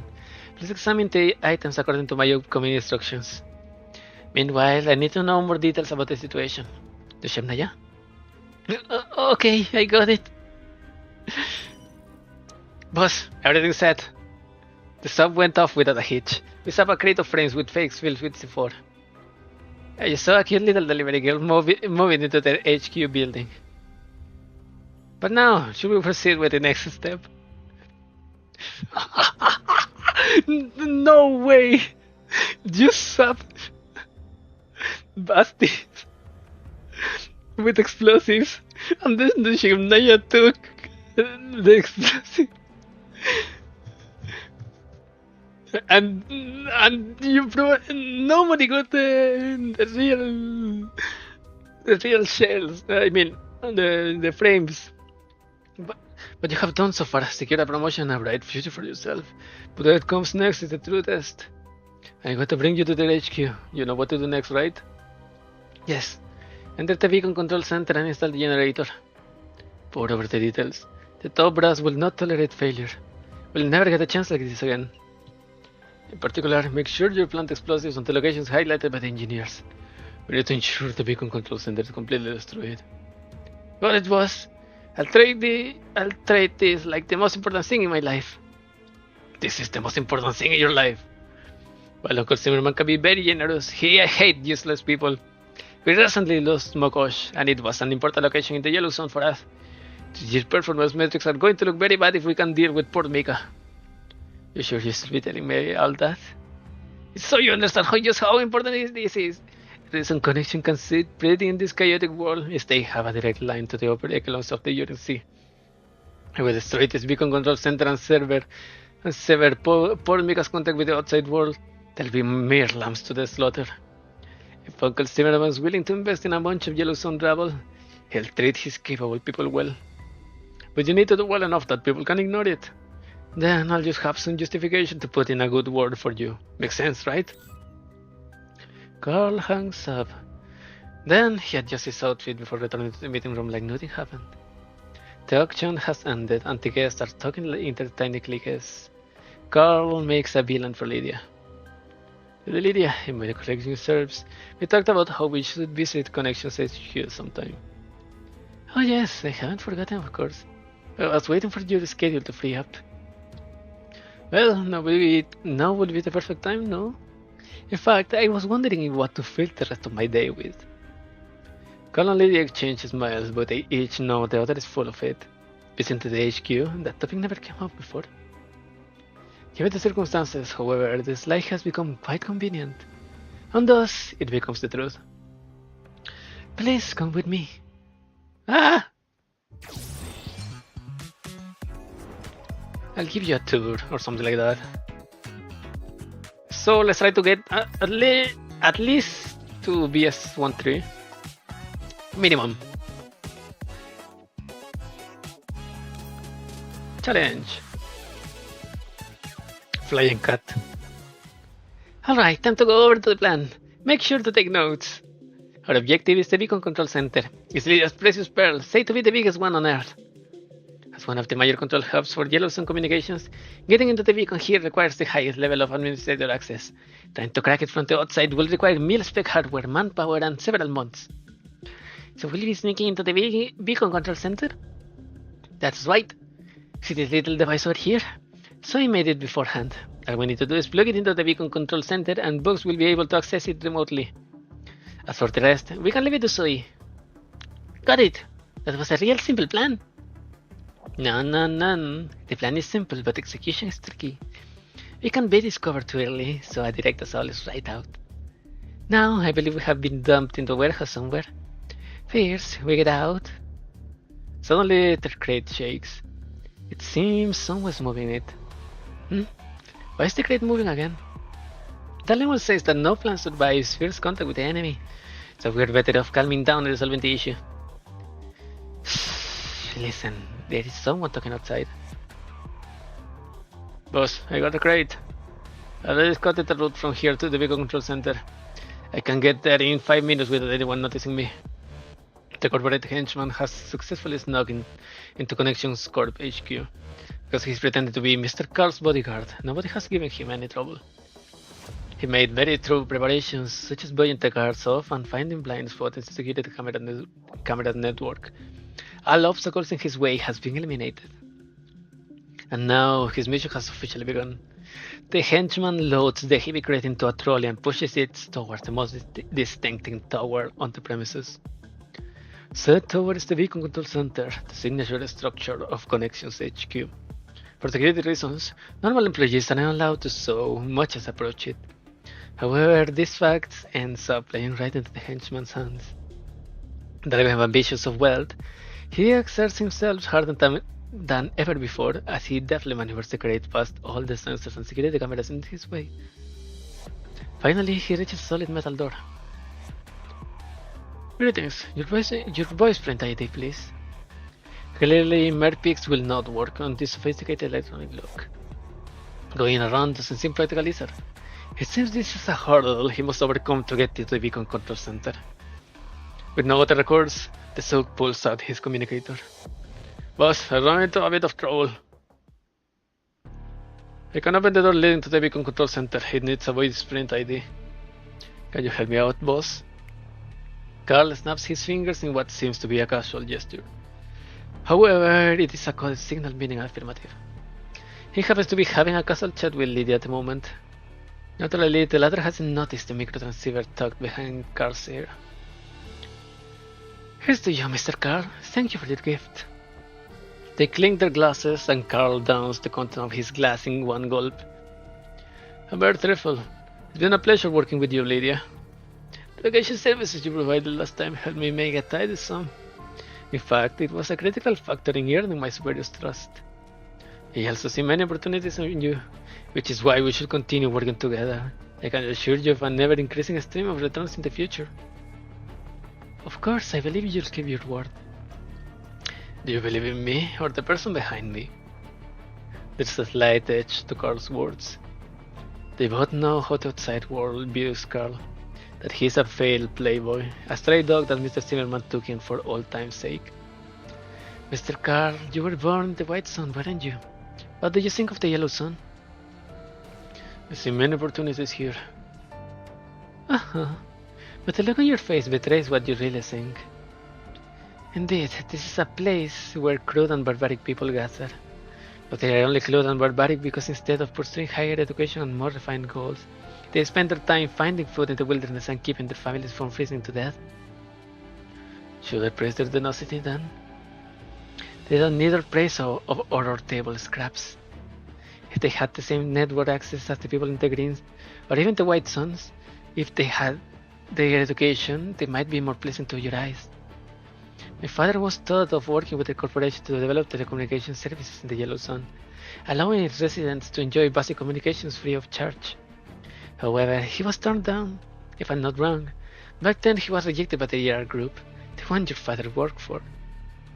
My father was a conservative man, I believe. I'm not saying that to put you on the spot. What I'm trying to say is that once certain people make enough money, they feel guilty and try to make amends through charity. But that's just a way to balance out their gains. What is needed to change the current state of affairs is not mere benevolence, but a true opportunity. When such an opportunity presents itself, not even the corporations can ignore it. Also, I must thank you for demonstrating vision and decisiveness beyond that of your father.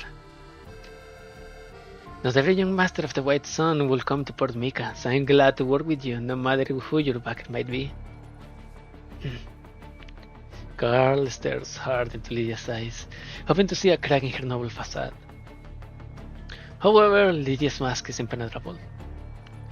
What do you think of Port Mika? It's a nice place. It's quite prosperous for a small border town. This HQ facility, for example, already matches the standard of green zones, or even higher. When my father was in charge, this was not the case. The mayor was corrupt and pocketed a lot of tax money. He bribed the Honesty Commissioner and cut back on the public security budget, which led to high crime rates. Therefore, after I inherited my father's business, I got rid of that mayor and took control of all municipal affairs here. After that, this place became what it is now. I started by solving basic issues like water, electricity, and healthcare, the security. I believe there is only one aspect that hasn't been properly dealt with. And what is that? Education. Education? While I disagreed with my father on many things, I believe, as he did, that education can change people and places. If this joint venture is successful, I would like to open a lifelong learning school here. There are many orphans in Port Mika. There ought to be a place to take them in and turn them into useful people. You like children? I love them. It seems we are of one mind.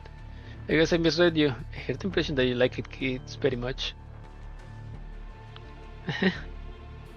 Well, it's for business reasons. Taking those brats out of circulation with lower security costs and ensure a supply of cheap workers in the future. Such foresight. I could stand to learn from your vision. And now, a toast to Lydia, and to the Port Mika we shall witness.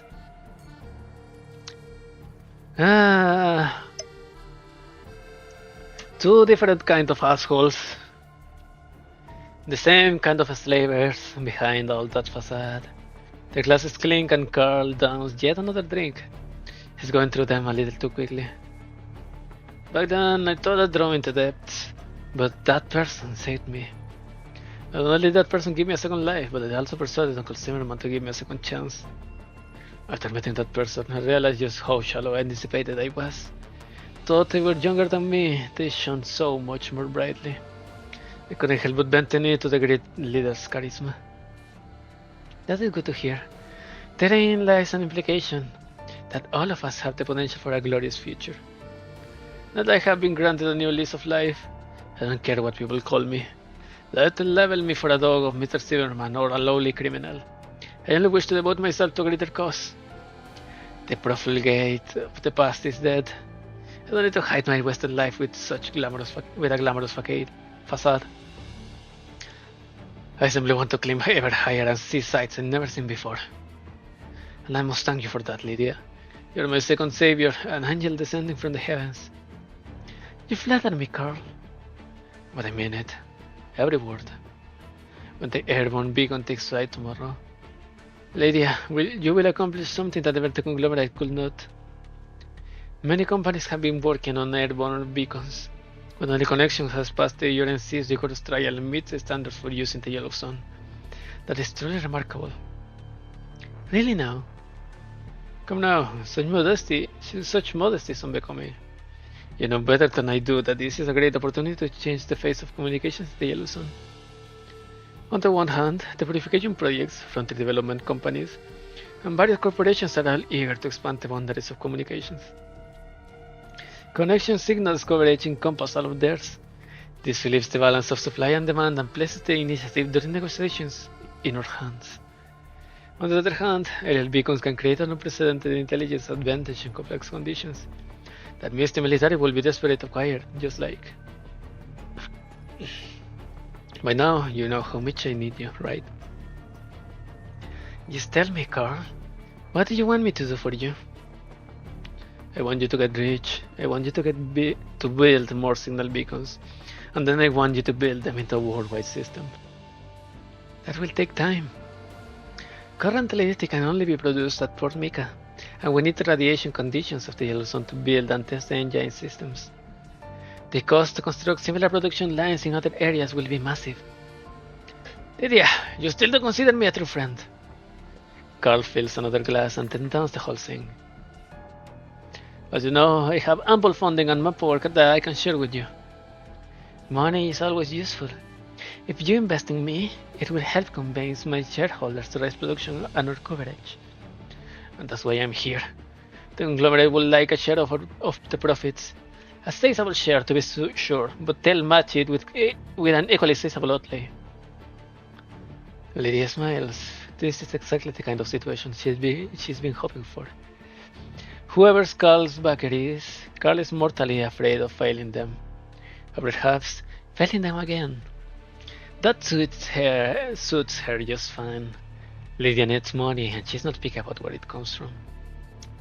It seems a great partnership is in the cards for us. The climate now is not suitable for a deal, but we can celebrate in advance. Yes, let's celebrate! They clink glasses again. Carl is having trouble controlling his hand, and he very nearly smashes both glasses with that gesture. After tipping his head back and finishing the glass, he shakily rises to his feet and walks over to the wine rack by the window. Hi, what a fool, what an idiot! I like this one, Lydia. May I crack it open? Oh? That's a 46% cognac. Are you sure you can handle it? Are you kidding me? Do I look drunk? I'm just so happy. With such a view unfolding before her, Lydia finds herself relaxing for the first time in a long while. She can set aside all her meticulous calculations and watch a man engaging in pointless bravado, just like on the summer nights when she was but a student. Well, my drinks are there to entertain my friends. I'm no Scrooge.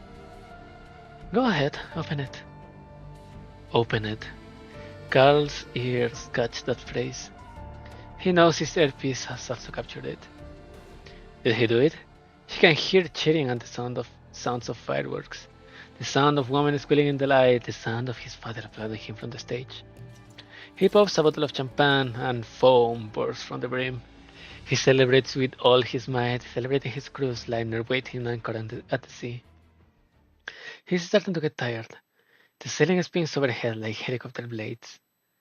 Then he closes his eyes and lets himself fall into darkness. The corporate henchman presses the communicator against the code lock, and then he finally hears those words. Open it. The metal door flashes a green light and opens. The henchman breathes a sigh of relief. He's done it. We did it, boss. The door's open. There's no response from the other side of the communicator. Only a barely audible glug sound. It seems Carl has given his all to achieve his aims. A tragic determination wells up in the henchman's heart. There he makes a solemn vow to succeed. Well, as much of an asshole as he is, an asshole and a rich prick and all that, there is something to admire the willingness to sacrifice his own pride and humiliate himself in front of a partner, a business partner, just for this. So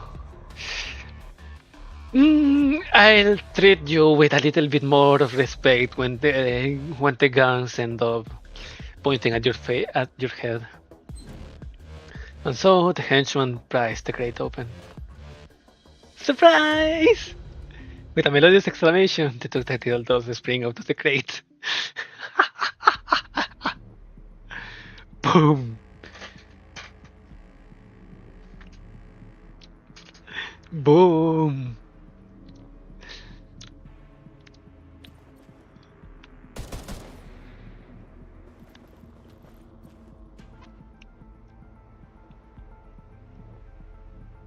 Those security drones are caked up as fuck.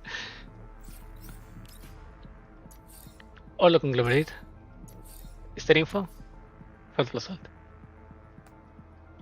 There is no info. Okay. Don't mind. Don't mind. There's one here, there's 3 on this, and premium bodyguard up there. So I can do this. Do this. And hit this man. 3 out of 7, there's 2 here and 2 here. Yep.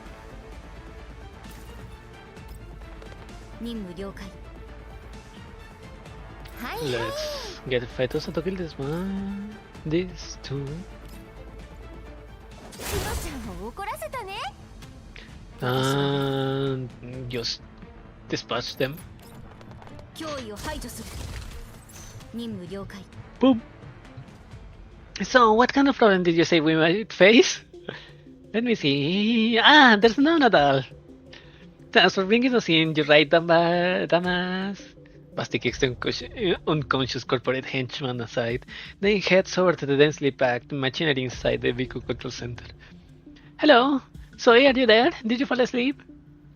I'm here. The books are ready and waiting. The rest is up to you, so hurry and make your steps, Twinkle Toes.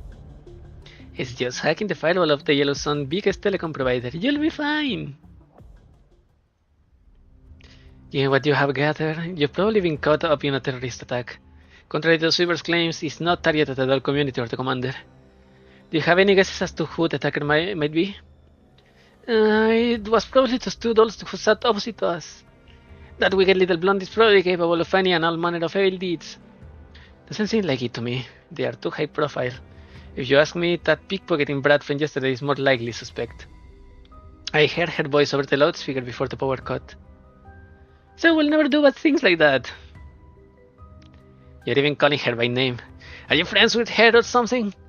I just know, okay? And besides, it will be really hard for a kid to get explosive like this. Let's try things more simply. We stole those items from the auction lot warehouse. Isn't the auction organized the most likely suspect? Lydia? She's already sovereign of Port Mika. Whom will she want to attack? Alright, stop fighting. I have a new clue here. I checked the logistics movement info for Port Mika.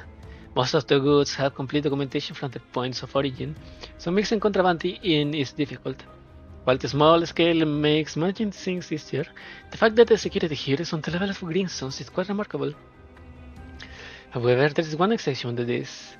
Last night, a vehicle from the outside entered Port Mika without any form of vetting or inspection. My guess is that's the source of the explosives. Huh? A shining beacon has appeared into a brave new world.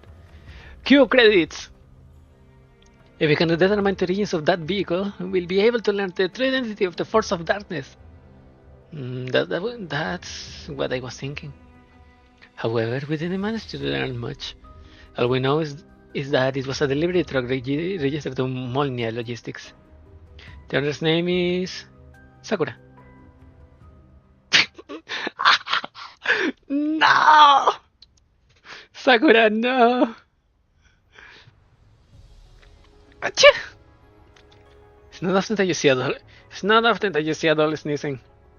I hear that people sneeze when other dogs are behind their backs. Could the commander be missing me? Or maybe someone's putting your name on a wanted list. How could that be? Senpai, you're such a kid and a bad one at that. You are kidding, right? Who knows? I'm fully prepared for you to get struck by any and all kinds of bad luck. Well, it's true that this mission was very sudden, but all the packages we have delivered so far has been perfectly normal. Let's wrap this up quick and head back to the commander's place. Don't bother looking for her. The three of us come into Port Mika on Sakura's truck. There is a long silence from the other side of the line. So you're saying Sakura is an ex-Griffin doll? Now that you mention it, I think Springfield mentioned this before. That poor girl. I never heard Helen so tired before. I'm also tired. My brain. Poor Ulrich, poor Helen. God. Alright, I'm going to place my trust that you didn't make some kind of blow-up Port Mika mission. Looks like the real criminal didn't leave any obvious incriminating evidence behind. In that case, it means they must have turned their own avenues for bringing items in. Apart from government channels, the only other ways are through such favor and connection. No, you can't get involved any further with this matter. I think the best way to handle the situation is to alert the local administration and then return to the community now. So we'll be contacting Lydia? Yes, she can do much more than you. You need her help. But if she reacts badly, if she doesn't want to help solve the problem, then things might be worse than we imagined. If that happens, you need to get away immediately and destroy the explosive in the wilderness. Bear in mind that this explosive can cause tremendous damage, so you need to be careful. I'm going to inform the commander now and have him send some help over. So keep the comms clear. Keep comms channel clear. After Helen hangs up, the Shemnaya looks down at the communicator in her hand, unsure what to do next. This kind of pisses me off. So he's sending someone over, but he doesn't think we can handle it ourselves. We can we? Looks like we had to inconvenience Helen and the commander. I'm not a hero. I'm just a great big dork. Don't think that way, the Shemnaya. Thanks to us, they have a chance to stop something terrible from happening. Doesn't that count as a hero's work too? Actually, I think the commander might praise us now. Yeah! Let's go contact that Lydia lady right now. That way we'll be able to solve this crisis. Oh god, no. But how do we contact her? I don't think we have her number or anything. I think she said she was in charge of all Port Mika. In other words, we should be able to reach her eventually no matter who we contact. That makes sense, strategist! Oh god, these dorks. The Shemnaya takes out the services brochure that the hotel gave them. There's an emergency contact number on it. The Shemnaya starts by calling the emergency hotline. Hello? Is something the matter? Hello? I'd like to speak to Lydia, please.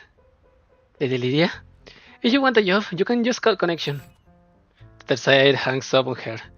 The Shemnaya soon finds the customer service hotline for connection. Greetings, how can I help you today? I'm looking for Lydia. Can you put me through Lydia? I apologize, but we cannot provide such services. If you would like to arrange a meeting with the CEO, please file an official meeting request through the business department. Once it is approved, you will need to provide a complete list of assets and identification. After that, you will have to wait for the CEO's secretary to contact you to discuss the details of the meeting. Wait a minute, that's too many steps. I can't remember all that. Must do the first step again. That will be filling an official request through the business department. How do I contact them? Oh, they are off work now. They have to wait until tomorrow and try again. That's no good. We can't wait that long. Who's still around? Give me all the reachable numbers you have. Oh god. Bureaucracy is the biggest enemy. As always.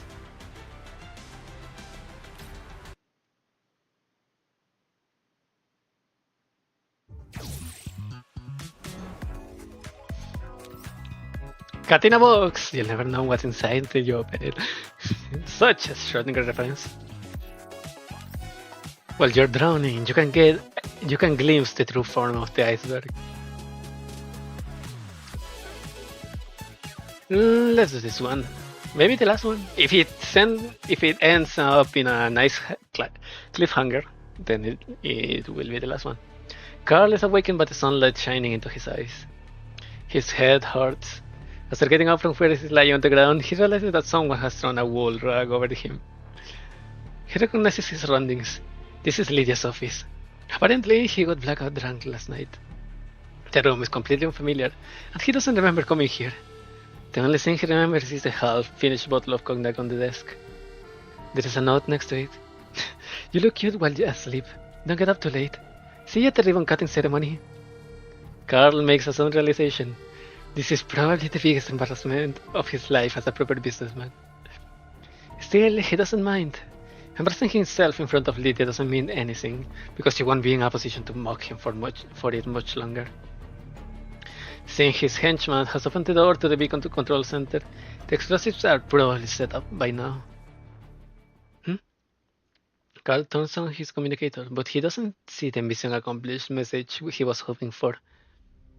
Hello? How did it turn out? He makes a call, but there's no answer. Hello? Hello? Carl senses something went terribly wrong, and his heart lurches. He keeps telling himself to stop, calm down, and think rationally. There's no way he'd be sleeping peacefully in Lydia's office if his scheme was exposed. In short, the situation was not great, but it is not terrible either. Carl sprints toward the beacon control center. I just finished talking with Miss Mailing. She found a place for us to dispose of the explosives. I also memorized how to detonate them remotely.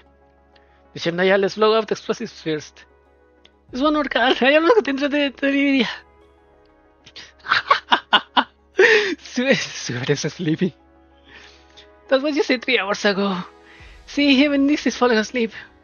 But it really happening this time. The Chef Naya has been making calls all night. Right now, she's dialing the last number on her list.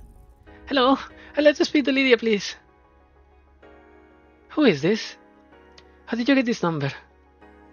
I don't remember. It was probably from the business department secretary calling on Tarretta from marketing. In any case, I'm sure you can help us contact Lydia. I'm afraid I have to disappoint you. In Port Mika, everyone wants Lydia to do something for them, but not everyone deserves the right to make direct contact with her. While she does care for everybody, she's not a saint who will help people for free. Her time is linked to everyone's prosperity, and it is not to be casually used on prank calls for unknown numbers. Wait, I have something important to tell her. Port Mika is currently in great danger. Danger? Apart from a gang of mischievous kids playing pranks on others, Port Mika has not had any serious criminals in a long time. If you ask me, you're the danger here. How can you say that when you don't know anything? You say you don't know anything. I was the sheriff of this town 15 years ago. Lady Lydia now employs me as one of their servants, but I'm still fully aware of every single movement made in Port Mika. She isn't just a businesswoman. She truly intends to turn this messy little town into a cutting-edge technology park. Is that so? I'm sure you know about the C4. There's a deep sigh in front of the other end of the line. There is nothing dangerous of the sort in Port Mika. Yeah, no, I have some right now. There's enough to blow half the town is sky high. Say what? Right, I understand. Stay your terms. I'll let Lady Lydia know. What's your aim? Intimidation? Blackmail? How much do you want?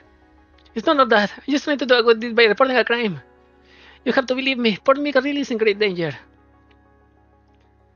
Alright then. In that case, I'll give you an address.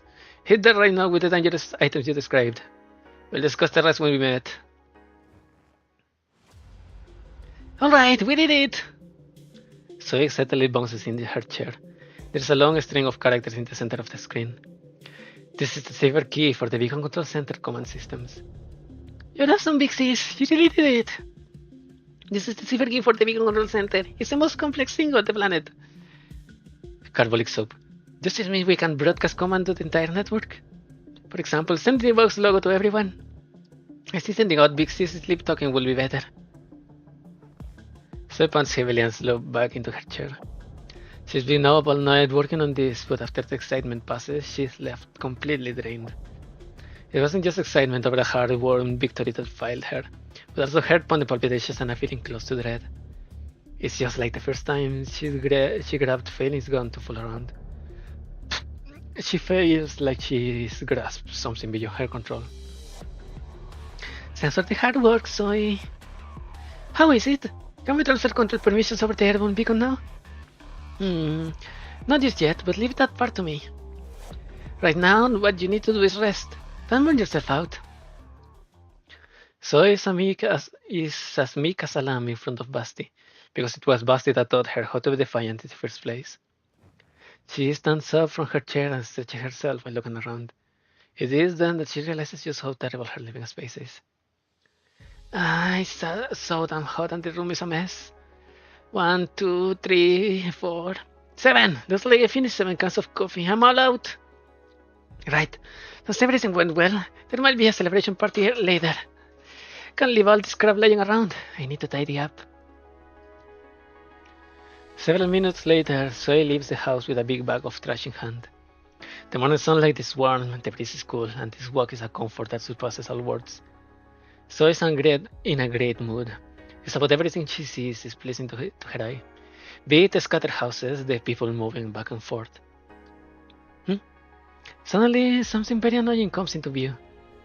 A pair of figures, one white and one black, are weaving through the crowd. The one in front seems to have a heavy sack over her shoulder. It's the Toodles who got hurt yesterday. The corner of Zoe's mouth curls up in a smile. She quickens her pace and catches up with them. She recites her two principles in her heart. First, any elements of chance must be eliminated before the plan can succeed. Second, she always remember a grudge as she hates to lose out. Hello, it's me. I got a message for Albugs. Those Toodles who busted me last time just showed up. Why are there so many people on the street? We have been waiting at every intersection. Probably people going to work. I heard of a thing called the morning peak. It's very similar to what we are seeing now. I've been carrying this sack since yesterday. My waist is getting a little sore. Is that so? Then let me give you a quick checkup. Let's put the sack down for now. Why don't you just carry it for me? I'll take the sack from you later.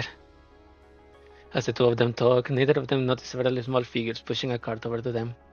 The cart contains a sack that looks like just like the one by the Shepnaya's feet. God damn it. So you're the ones who made the call? I didn't expect a self-programmed hero to be such a unique doll. And here I thought names like hero and strategist were code names in an organization or something. The situation is really bad. Poor Mika's under threat from the forces of evil. Behold, the dangerous explosive in the bags are proof. You're saying that somebody want to use this explosive to attack poor Mika? But how did they end up in your hands? We got them from the auction loot warehouse last night. Are you talking about the warehouse from Lady Lydia's auction? The warehouse is strictly forbidden to unauthorized personnel. Are you aware that your actions constitute unlawful entry? We didn't touch anything. This is the only thing we took. And that will be theft. No, it's not. Things back then were really complicated and we fought with the guards and we had no choice but... And that's assaulting a police officer with a deadly weapon. Don't worry about important stuff like that. The most important thing right now is explosives. Who's the mastermind? Are there any more explosives? You need to look into this right that way and deal with it. Unimportant, you say? Fine, you show me the explosives. The Shemnaya hands the sack over. The servant opens it. He takes a look at the contents, then lets out a cold chuckle. I see. So you're from the box then, ladies? I didn't expect the numbers to grow. Certainly not by welcoming dolls. Arrest them! Wait, what? Look out, they're moving in! Ah, you damn idiots.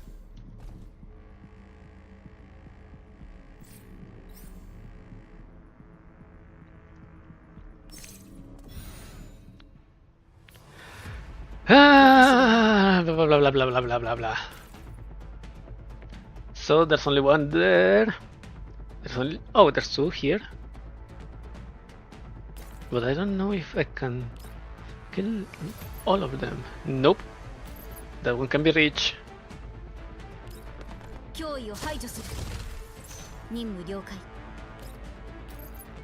No one here. And well, the ship can hit the...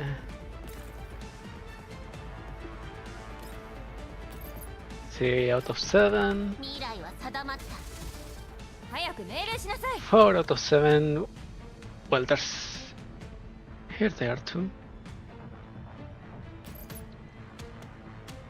But I think I can do this.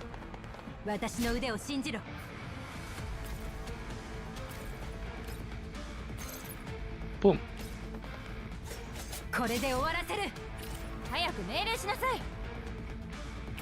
And boom. There we go. This is bad. What master and worse has come to pass? Yeah, I noticed. They had a discussion before they came here. If Lydia's people started acting strange, that would mean that they were the real masterminds. In other words, there will be nobody they could trust in Port Mika, so they have to stop the conspiracy by themselves. We need to seize the initiative. Let's start by taking all the enemies down and capturing this building. No, wait, what are we supposed to contact Helen? We can't let them look down on us anymore. I feel bad if I bother Helen about everything. There was no way out for us from the moment we uncovered her conspiracy. Do it! The servants are completely unprepared for the two dolls' all-out attack. How unruly! This is a critical period for this town, Lady Lydia. Would it kill you to rein yourself in a little? She's not even here. Who do you think you're trying to scare by mentioning her? Damn it, how can mere dolls be so... In the blink of an eye, the jet black tactical doll is in the man's face. She slams the hilt of her sword into the bridge of his nose. He's still trying to pursue them right up until the moment has passed out. He passes out. Are these doll frames? They must be really valuable if these two dolls were protecting the Black Treasure, right? Could they be super high-end doll frames? So he puts on her earpiece and begins talking excitedly. Good news, Big Sis! We found something good for Big Sis Basti, and Big Sis failing! Big Sis failing body has been a real pain to maintain, but she might not have to worry about that anymore. Well done, you guys! Oh yeah, what did you sub them with? Hehehehe. You remember that monument that got demolished because we brought Lady as a pig all over it? We saved the best parts of it. Cipher key authenticated. To access administrator privileges, please provide voice print verification. The factor authentication, huh? Well, I expected that much. Fortunately, neither of us is good at electronic warfare. Basti has a grey expression on her face. Can we get the box to handle the voice print thing? The only way is if Zoe can learn how to talk like Lydia. Do you think they sound alike? Heck no. But then what should we do? If only we recorded her earlier. Voice-print locks are easy to crack. After a moment of deliberation, Basti brings her hands together in realization. Well, looks like there's only one thing we can do. Oh, what is it? We're going to kidnap Lydia. God damn it. Okay, I'll leave this here.